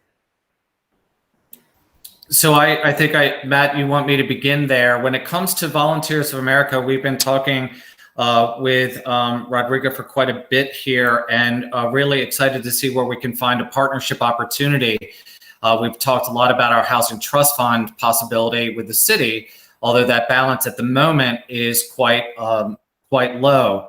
That said, when it came to this tax credit application, they're planning on, we can look at the language to see if they could come back in September, but without them having submitted anything to the North Carolina Housing Finance Agency as of yet for an application, even though it's a 4% and not competitive, I thought that I would rather wait till they have an application in and then address funding issues after that, the team.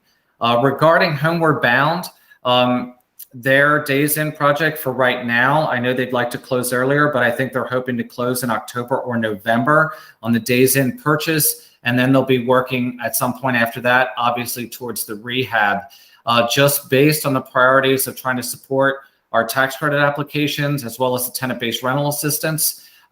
We weren't able to fully fund those, but came in with some of that, with some money, about a third of it to try to help, a fourth of it to try to help at least with some rehab money there to move them forward. And then regarding how many agencies feel about these awards, I think if that's what you were asking, I'm sure some of them might want to speak up. But again, it always boils down to not a lot of money, large amount of requests, and trying to find a balance here to support projects. Paul, this is Andrew. Homeward Bound is also applying for CDBG funds, is that correct? And if they were to receive a commitment from either of those, that would do, as Matt mentions, federalize the project, which would require them to add on, I'd say, some specific regulations, I guess, with labor standards, environmental review, Section 3, varying things. But I kind of get his point. You know, they're requesting money for acquisition, and I think they intend to acquire that property in the fall. You know, I don't want to speak for them. My thought is, but very similar to Matt's, you know, either go big on this or not, because it will add a layer and a cost and some complexity to the project for them. I also want to say for the Volunteers of America project, I think I get your rationale and Matt's. It's a non-competitive project. Want to point out, as you did, Paul, we really like them in the project. I would say, offering to the rest of the board, that, you know, Matt mentioned earlier that they've applied for the $900,000 from Buncombe County. There's a very good chance that within the next few months there will be clarity on whether they get all of that from Buncombe County, which may remove the need. So I want to tell them again, this is a great project. We really like it. If you don't get any kind of funding commitment now, don't take that as a demerit on your project. And for the rest of the board, this may be something that's fully funded by Buncombe County, and we can move forward on by the time the next meeting occurs. And if there is money outstanding and there's a gap in the fall, to consider it then. But again, I don't want the applicant to feel discouraged because they are the only one who didn't get $0. Very great points, Andrew. Thank you. Matthew Cable, were you continuing to have a question? And I see Robin coming up next. Yeah, I'll just kind of finish the follow-up.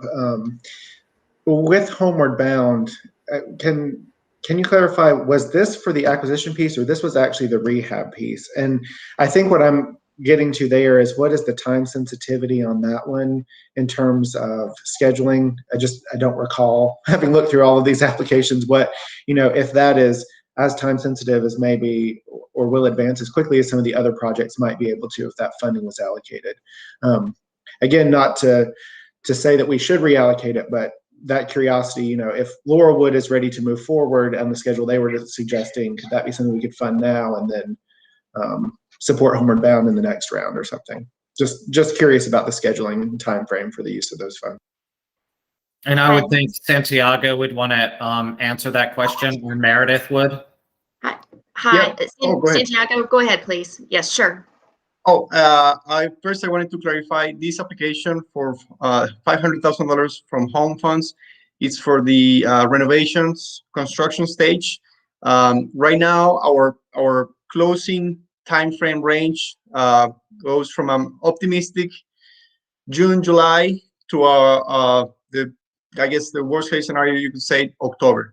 So because of the timing of the funding and the contracts and what you were just mentioning, Paul, about HUD and government shutdowns, all of that, we thought home would then make more sense for the renovations stage, the back end, because the acquisition commitments, we are working on them right now, and we want to be able to have those on hand for closing rather than, you know, waiting a longer period of time. I hope that answers the question. Yes, thank you. Okay, so I had Robin, and then I see Eric. I'm happy for Eric to go first. Well, thank you. Yeah, I had a few comments, just sort of tying in with some of the last few. And staff, as always, has done a great job with, you know, as Paul mentioned, you know, spreading the funds out as fairly and equitably as possible, and leaving just lots of difficult choices. I'm almost looking at it this year, and I think there were some comments about this last fall during some of the reallocation meetings, but just with the year we're coming off of, it just feels like everything should be tied in with critical need right now. So I was looking at all of this and the staff recommendations, like maybe, and I heard someone reference maybe going big with the Homeward Bound. That was the project that I found most compelling in this whole discussion. And I'd be in favor of throwing as much of the funding this year to the combination of the Homeward Bound project and all of the tenant-based rental developments or programs. It just feels like the $100,000 that's allocated, you know, to the various new construction projects is, I mean, I hate to use this word, it's like a token amount for each one that's not going to have a lot of impact. and it just seems like we can spread. I didn't do the exact math, but the math on the Homeward Bound program and the other various rental assistance programs almost equals the amount of available funding minus the CHODO. And I just wanted to, put that forward today. So, thanks. Thank you, Eric. Robin, and then Ben Woody. Thanks. I actually have a very different perspective than Eric does. And I totally respect everybody. And I really respect all of the applications and all of the entities here. And I want them to know that that is the truth, because I'm going to probably make some recommendations that some people don't like. But one of the purposes of this home consortium is to have some geographical equity for our rural partners. And so what I would really think that we ought to do is to fund the Madison County project as a CHODO, throw in that additional $40,614 so that our CHODO obligation is met for the year. And then I really want to put a lot of money behind Falling Waters. Transylvania County has a tremendous need for this kind of housing. It is one of those places where we hear it's cheaper to buy a home than to rent a home, but not everyone's in the position to do that. And, this is their third year going for tax credits. And I feel like it's a make it or break it. Either they do it this year or I don't know that I want to see this project again. But I would really like to put at least $500,000 toward Falling Waters. My other thoughts are that while there's not a lot of money coming to this consortium, there is a tremendous amount of money coming to our local communities because of the American Rescue Plan. I keep calling it the Recovery Plan. Anyway, we know Buncombe County is getting $50-some million. We know the city of Asheville is getting $25 million. And far be it from me to tell them how to spend that money, but they could easily fund all of these construction projects out of those funds. The Homeward Bound thing could be completely covered by the city of Asheville. And, Laurelwood could be covered by Buncombe County. And so given the limitation and the smaller amounts that Transylvania, Henderson, and Madison counties will get, I really want to see the Transylvania program funded. And I welcome disagreement. I appreciate that perspective, Robin. I believe Ben Woody was next. Eric, you still have your hand up. I'm not sure if you're trying to remain in the queue. If not, please thank. Okay, Ben? So this is always really difficult because there's never enough money for the projects. I actually raised my hand to kind of agree with what Eric said. Like I thought, Eric, you said everything really well. And I'm kind of on the same page with you. I like that we're allocating or we're putting money towards tenant-based rental assistance in this first round. In my time on the board in the past, we've always put all the money in the tax credit projects, and then all of our TBRAs have to wait until the fall to figure out what's going to happen. So I like the recommendation by staff. I think I've got it at about 26 or 27% of the fundings going to TBRA. I support that. But then Robin, you made some comments and you kind of changed my mind a little bit. So I know it's hard, but I think you made a really excellent point about, just in terms of this is a regional consortium, and we do need to take care of our neighbors in our other counties. And I actually, of the tax credit projects, I actually like Falling Waters. I think they've got a nice concept, and they serve a nice mix of residents.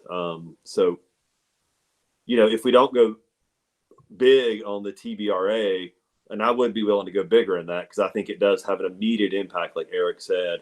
I'm also very open to what you mentioned, Robin, which is consolidating some of this tax credit allocation into a couple of projects that we think really are going to move the needle and, maybe spread the funds a little bit. So I guess I'm just kind of echoing what Eric and Robin said, and I like the path we're heading down. Thank you, Ben. I think I saw Alan raise his hand, and then I would like to put myself in the queue after Alan. Yeah, I'd just like to say I appreciate some of Robin's comments. I appreciate that someone other than me said them. But that site is also, the county and the city of Brevard are also looking at our housing issue.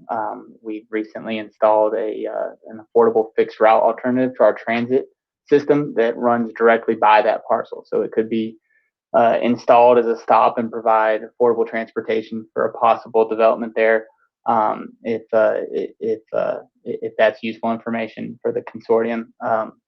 But I do think it's a great project and a great location, and that is a problem that we have in Transylvania County. That what was mentioned, it is much easier to buy a home in Transylvania County as opposed to rent because of the lack of developments that provide that alternative.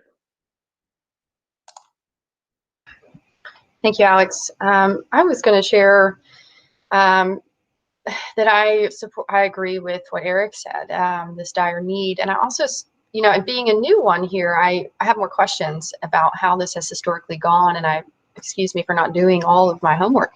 I was a little confused about why we would just kind of spread these tax credit projects at even 100,000 as opposed to really supporting one and helping their application. But I'm not clear if that does help their application, and maybe someone, Paul or Christina, could speak to that, because that was kind of where my brain went right away. Are we giving a lot of folks a weaker application, or can we help someone push through?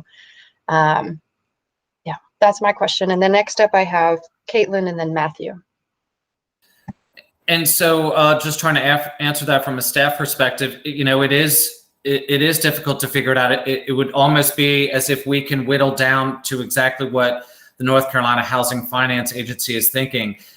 We do know that they've all scored 60 points on their initial round of application. They all bring something to the table, whether it's, you know, you heard a lot about senior housing, location. We did look at this too with, which I think to Matt's point, Fairhaven might also be in Asheville, but you know, Henderson, Transylvania, Asheville, and I think like 30% of the awards are supposed to go to metro areas like Buncombe County. So we tried to split them up because they all have merit. Some have higher per unit cost, but they also have other features, but all scored 60, and trying to find a way to support them instead of us choosing one and kind of rolling the dice, I would say.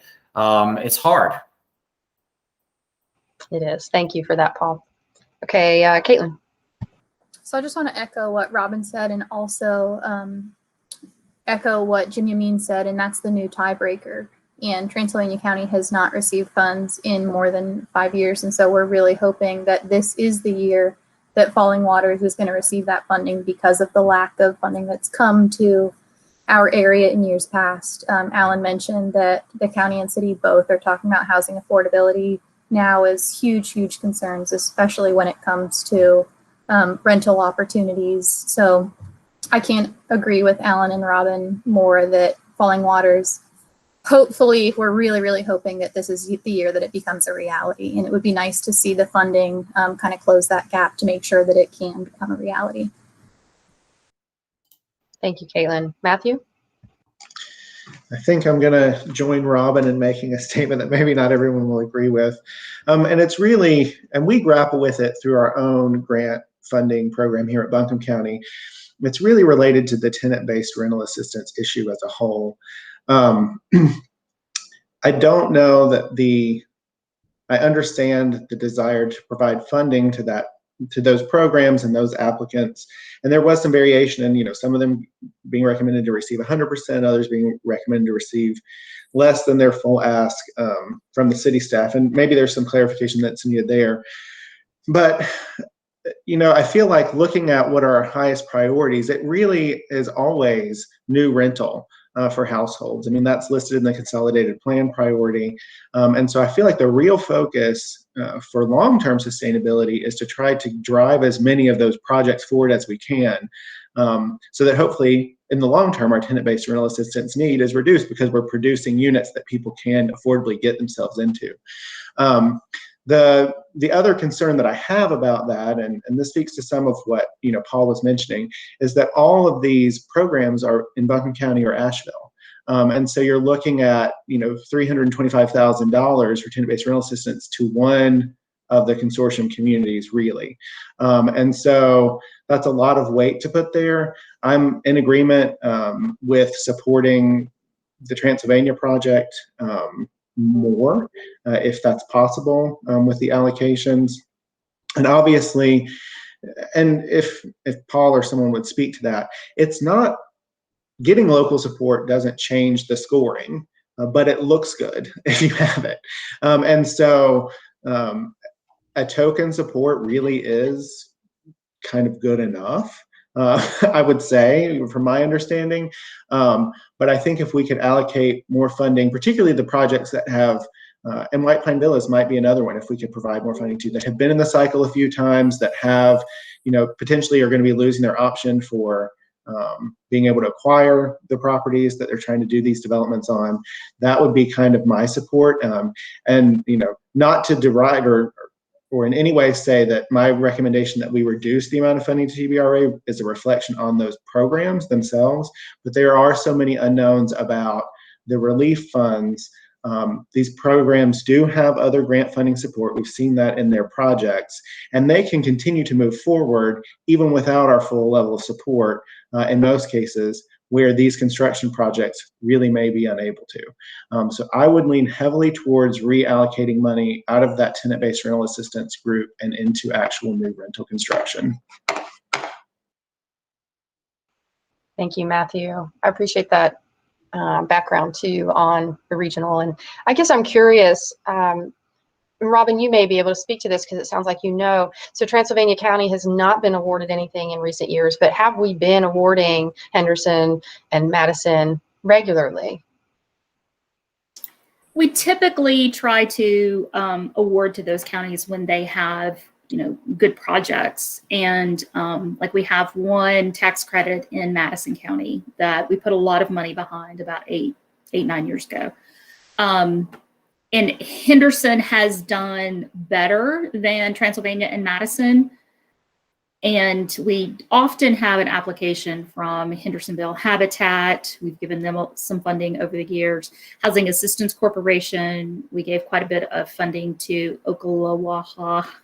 And the Henderson County folks who are on the call can probably answer that better than I can. But yeah, I mean, we so often end up being very Buncombe and Asheville centric, which is, there's no question about the need. But when there are great projects in the other counties, we try to do what we can to support those.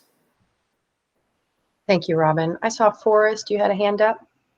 And Karen, Yes. I see you, just a second, Forrest. Okay, Karen, I do see your hand go up. Karen, you'll be next. Thank you. Well, Forrest can go before me. Go ahead, Karen. Karen, go for it. It's the Madison County contingency, and we all share. So I would 100% support what Robin has just said.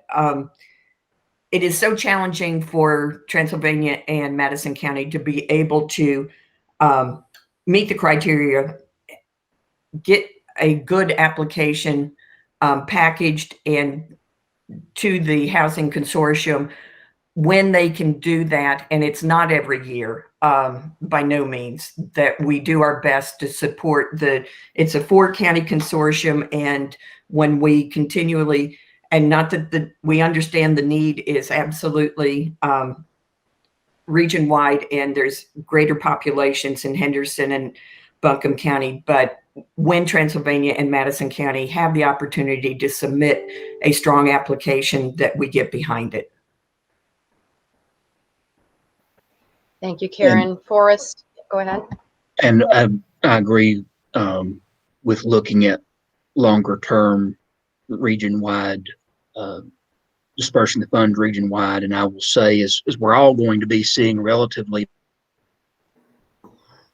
more money coming to our local governments this year from the federal government.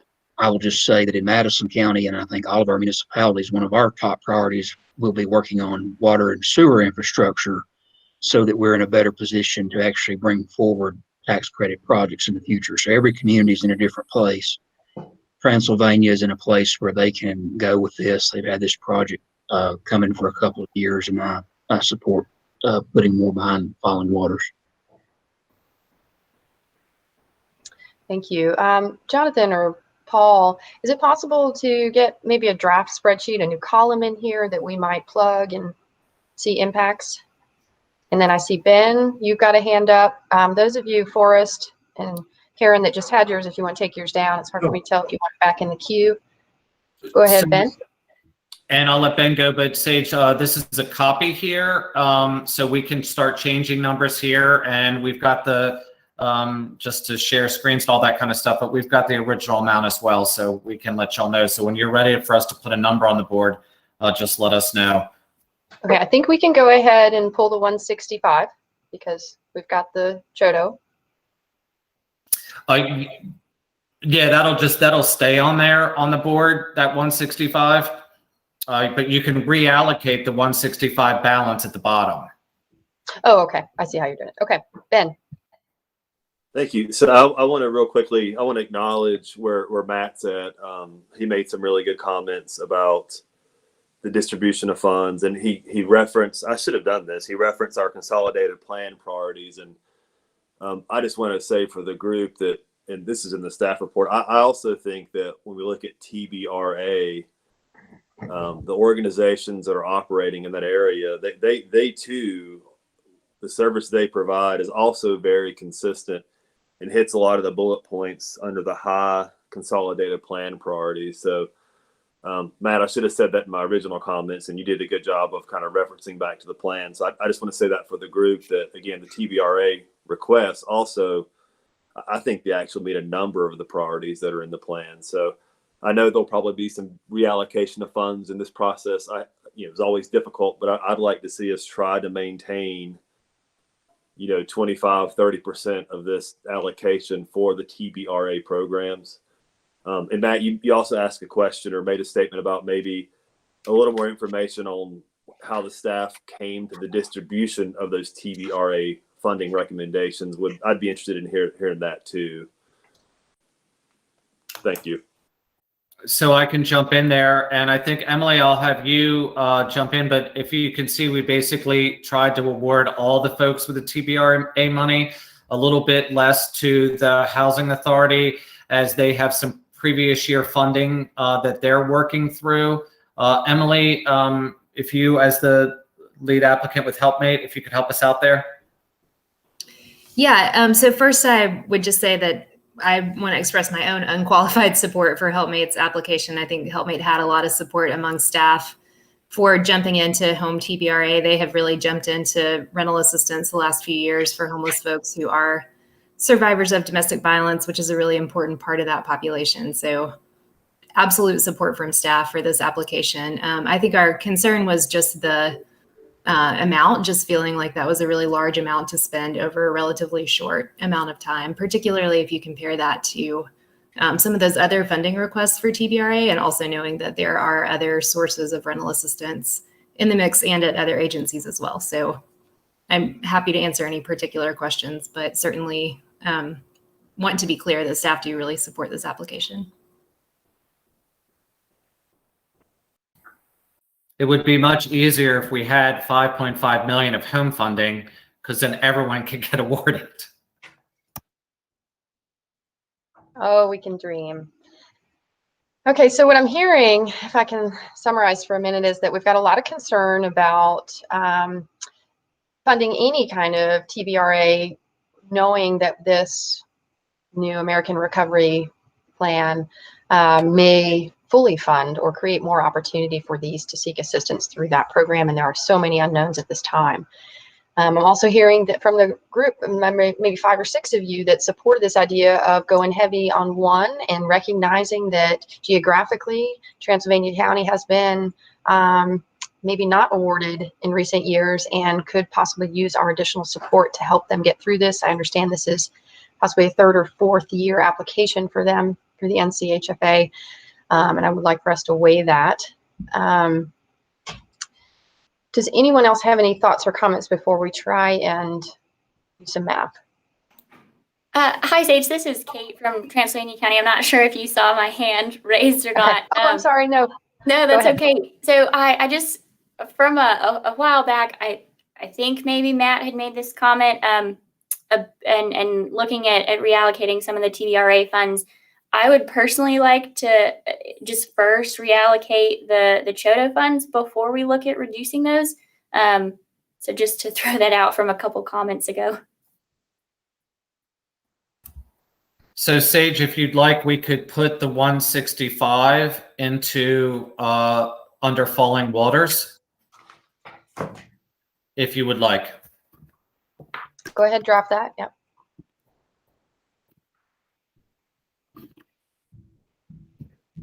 And I think this happened last year. We're at about 12:45, but we may be going over. The video link's fine, but just to give everybody a heads up, obviously.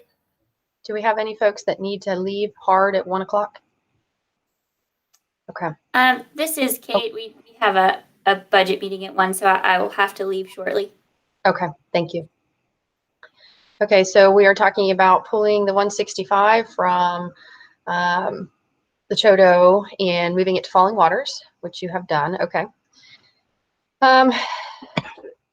Talk to me about how do we think this is helpful? Do we think we want to pull from these other potential tax applicants and go really heavy on Falling Waters?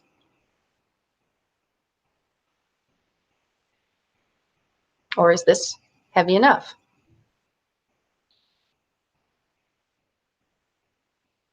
If I don't hear any comments, I'm going to assume this is heavy enough. That the No, ones that no. okay. No, Okay, no, Robin, it's what you not. got? It's Okay. not. So, Homeward Bound, please forgive me. You know I love you. But I would take the 137 from Homeward Bound and put it to Falling Waters. You know, and the Homeward Bound project is something I'm very excited about and I'm very supportive of. And I recognize that this strategy might also make sense. Do we have other support for that? Can I get some nods? I Yes. support that as well. I think that makes sense. Okay, so we are looking at pulling from the 137,862, giving it to Falling Waters, Transylvania. I hope you're having a good day over there. All right. And So- Sage, I can jump in real quick. Just a reminder, Megan, I might rely on you on this language. I think it's on one of our documents, but I've got too many tabs up. But if you notice in column A, there's 3 asterisks there. On column A, one more to the left there, Jonathan, there's 3 asterisks next to 3 of our projects that are also tied to CDBG funding. Those awards happen tomorrow. They kind of go hand in hand. Sage, that's kind of partially your role to be remembering there. But Megan, feel free if you want to use that language. Sure, just that, so the CDBG applications provide housing services funds for the case management that goes along with the rental assistance. So we look at really both applications in partnership to see how they can balance each other out. Thank you. Okay, I will remember that for our next large meeting tomorrow about CDBG. So how is everyone feeling about what remains in the tenant-based rental assistance pool here? I heard both we should reduce this amount and I heard this should be our focus. Matthew, you have raised a hand. Go ahead. So I was trying to think about, you know, how you equate the projects. And again, I feel like all of the work that these agencies are doing is important work. And as Robin has mentioned, and I have mentioned, there are a lot of unknowns about how these programs will be funded and the potential for other funding. But taking a look, for example, the HelpMate recommended funding amount based on their request per unit is assisting 4 households. So $50,000 is 4 households worth of assistance. And it's really variable in that group. You know, if looking at the housing authorities program, the recommended funding level at $75,000 is supporting 120 households. So I think we might need to dig into this issue a little bit more.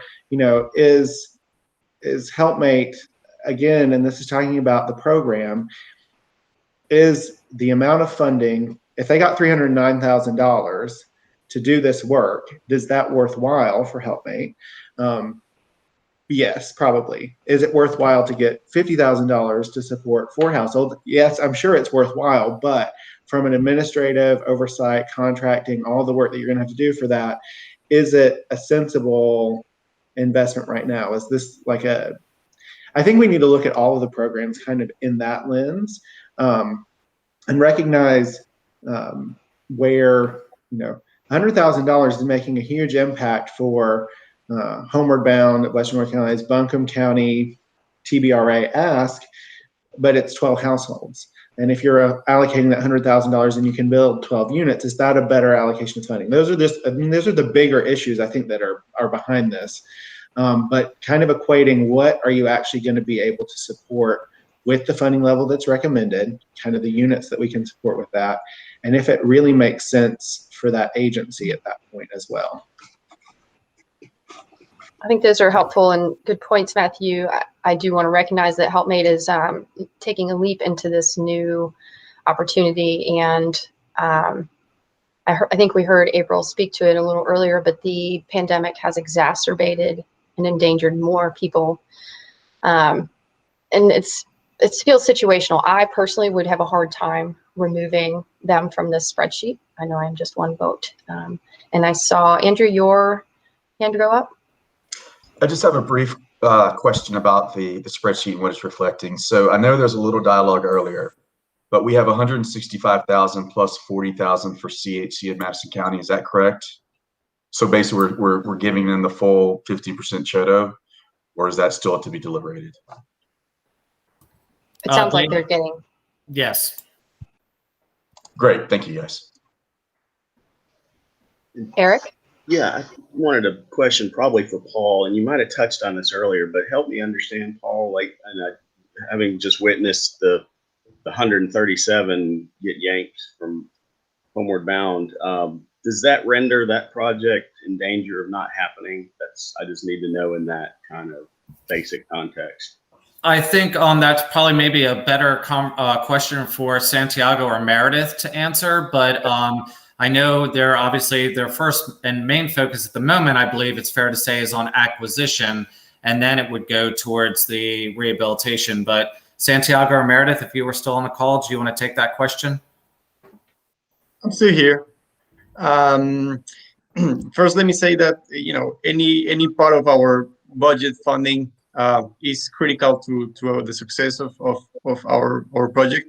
However, I do confirm what you just said, Paul. Right now, we are more focused on acquisition. I'll go back to my comments earlier that at this point, our application for the 500,000 per home are for the back-end renovation construction. And so again, every dollar, every penny for us is critical at this point. But right now we are focused on acquisition.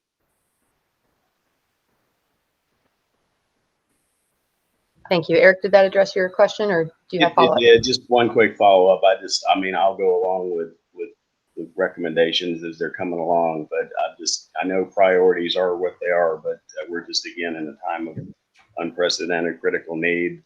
WLOS is showing stories about tent cities along the Swananoa River Road and other places, and I just, again, felt very strongly about that project. We just hate to see it lose everything at this point. So.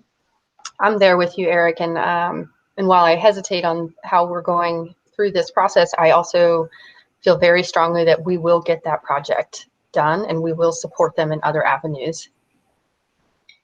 Yeah, I'd like to say that if I thought for a second it would kill the project, I would have never suggested it. Agreed. And yeah. Okay, does anyone else have a hand up that I cannot see? Or a question or comment, concern about what we currently have drafted in front of us? Sage, it's Paul here. Just one clarification. If it's, I think Robin mentioned earlier about awarding Madison County up to that full amount of the 200 and some.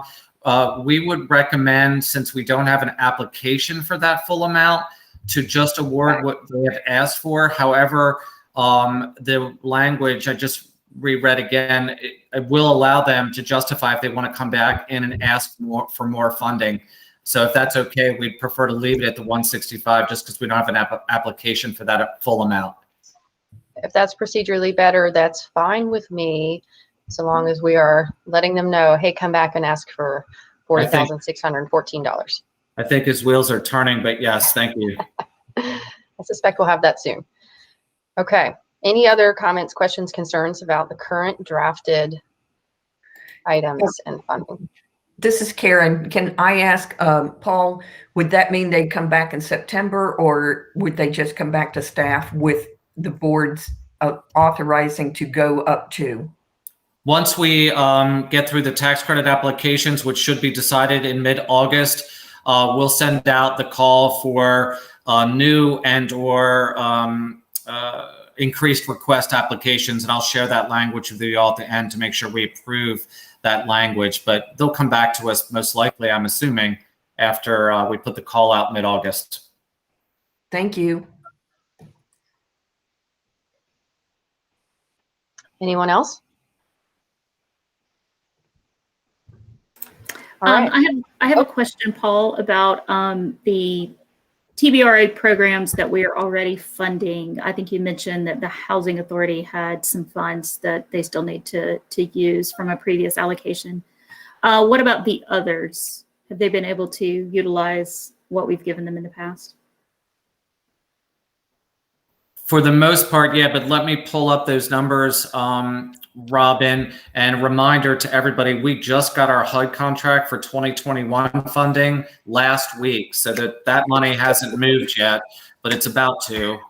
But let me look up those numbers. Feel free to, if somebody has another question, I will find those numbers. Jonathan sent them to me earlier.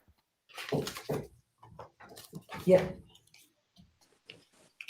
So maybe this is Ben Woody, City of Asheville.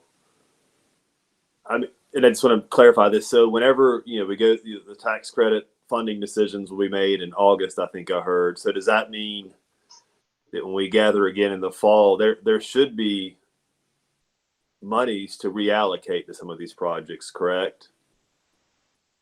That's how I understand it, yes.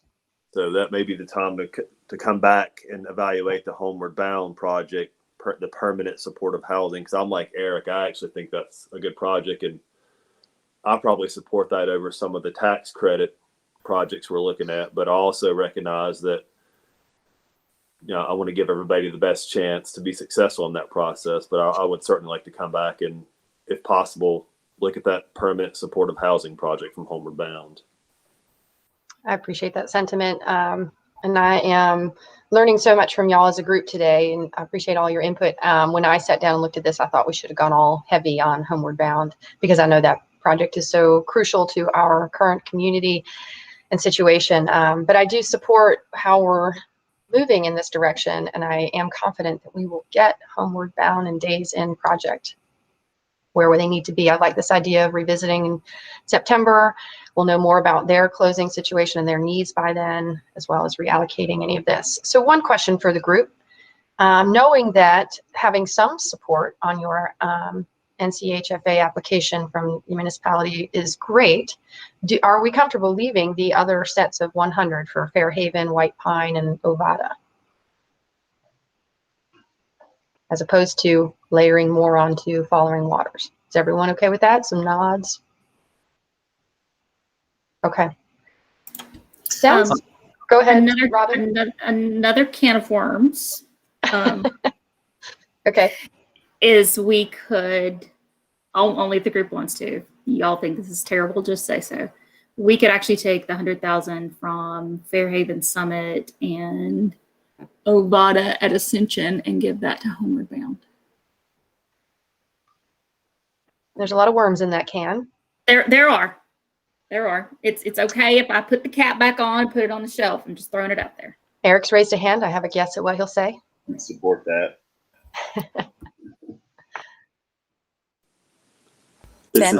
This has been. I also support that, but I would want to hear from the staff too before we did anything like that. But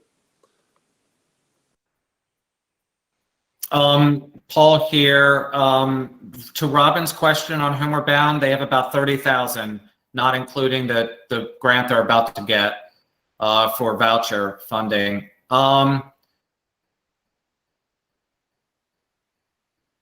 That puts us on the, this is where it's so difficult, but from a staff perspective, the applications need to be finalized for our tax credit folks in May. Homeward Bound, and we're supportive of all of these folks, and Homeward Bound would be looking for the rehab money sometime probably late this year. So trying to look at a timeline perspective, I think there'd be an opportunity for Homeward Bound to come back in August with, if you're not fully funded or not funded at all, you can come back. I think it's important to show some, to Matt Cable's point, it doesn't necessarily give you points, but having that local support with home funding is important. Tough call, but that's where I think staff might go. Matthew? And then Andrew.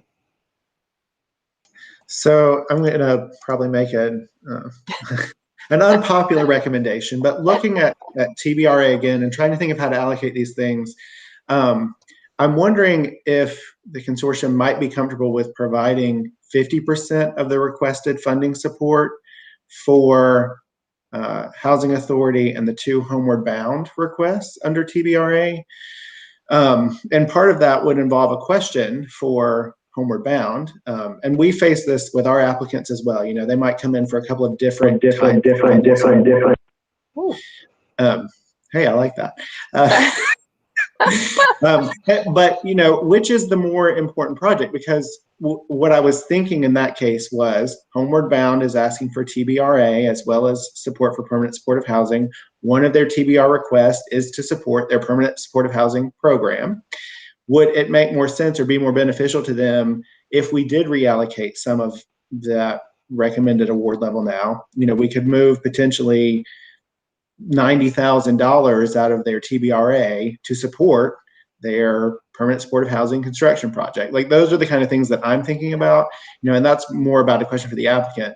But as I said, with so many unknowns about TBRA, with not fully funding Helpmate's request, I think that a 50% level of funding commitment at this point for those programs, again, Housing Authority and the 2 Homeward Bound TBRAs, would seem sensible and would free up some funding to perhaps provide additional funding support on the construction side.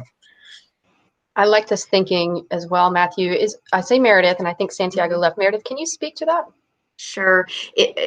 Assuming that we have to make a choice on which funding streams to support, we need the TBRA for permanent supportive housing. We need that. Certainly we need all of our projects supported, but recognizing that we're not going to go into our renovation phase until we close, which is actually, we are hoping to close no later than August. We actually have until October, but our goal is to close by August so that we can start actively fundraising through our capital campaign and actually securing all those monies starting at that point, late summer, for renovation. So we do have a little more time on that. It would be helpful to have some funding from this group to support our North Carolina Housing Finance Agency request. It just looks good to demonstrate local support, and we've already submitted that application. However, again, if we're having to pick and choose, we want to be fully funded with our TBRA at this point for permanent supportive housing. Thank you, Meredith. That's very helpful. And since you are trying to close in August and NCHFA will award in August, it's very possible that we will be here together in September needing to reallocate some funds, and you will be entering in your phase of raising funds for this request. So the timing may work very well for us to leave these in support of these tax credit applications, so they get that nod from their government. And then if they are not awarded, then we have the opportunity in September to reallocate to something like you're requesting. How does everyone feel about that? And I want to clarify quickly, I know Meredith knows this, the program she's applying for is not the 9% tax credit program. NCHFA has a supportive housing program, so I don't know if the timeline is going to be the same. I think they often award that later in the year, but yeah, hopefully by that time there will be significant local support. That's going to be one of the several pieces of the stack they put together for this project, but it's not in the same pool as the 4 9% projects. Right, and Meredith, the request you were referring to is not on this list, right? You guys, Which request? you're saying you need the TBRA. If you had to choose, you'd choose that. But you also are looking for support on your tax credit. But I wasn't understanding your other Not request. a tax credit. No, Right. no. We've applied to the North Carolina Housing Finance Agency, separate, of course, from these projects. Yes, but it always is good to be able to demonstrate local support. Gotcha. And my only other quick question, Sage, is this is probably me being a little anxious, but it seems like there's a lot of support for Falling Waters. Is 402,000 enough? And I think we probably should not ask Jim Yameen, who's going to say it's not enough, but I think this is a kind of a situation where it feels like we don't want to miss to make sure that Transylvania gets that. Want to open discussion. Is that something we fund a little more, or is that going to be sufficient to show a good local match? It's a very good question. I personally would be concerned about not showing support for the other applicants, despite knowing and just being disappointed by this, that they will not all be awarded. Anyone have thoughts on Andrew's point to heavily fund Falling Waters even more?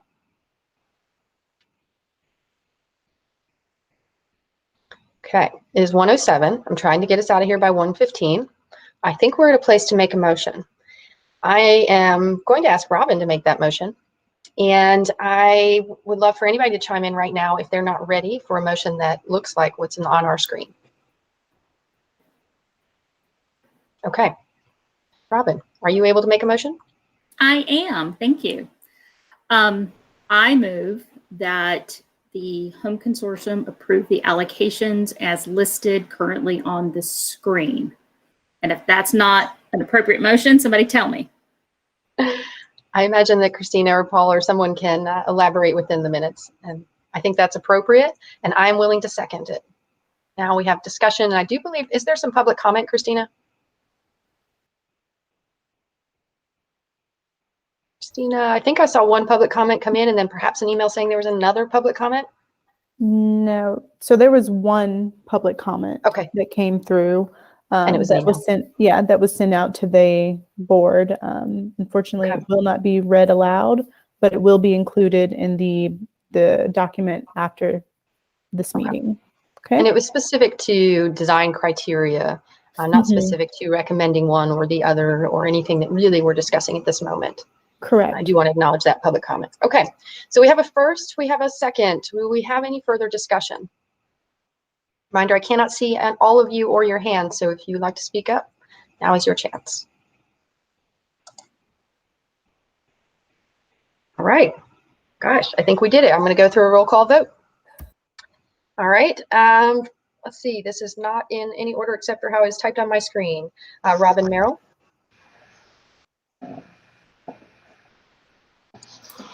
Aye. Ben Woody. Aye. Archie Pertiller. Aye. Matthew Cable. Aye. Andrew Mayrone.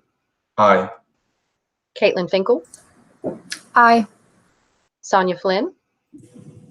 Aye. I believe Jacob was absent, right? Jacob, you're not with us. Yes, that's correct. Okay. Barbara Volk.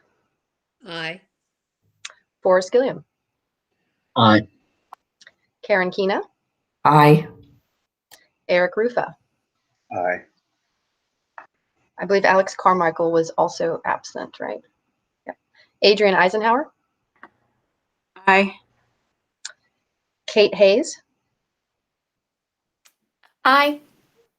Alan McNeil. Ellen left. Yeah.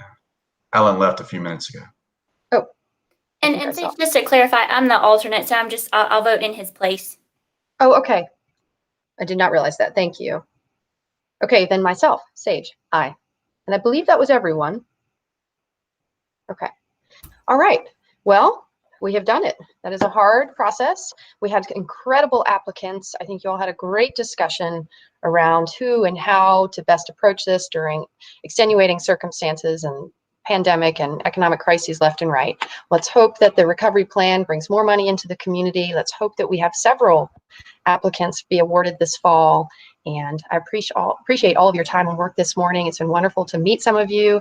And if you have any other remaining comments or questions, If not, we'll adjourn. All right. Thank you, everyone. Have a great rest of your day. Thank you. Thank We you. are Thank adjourned. you.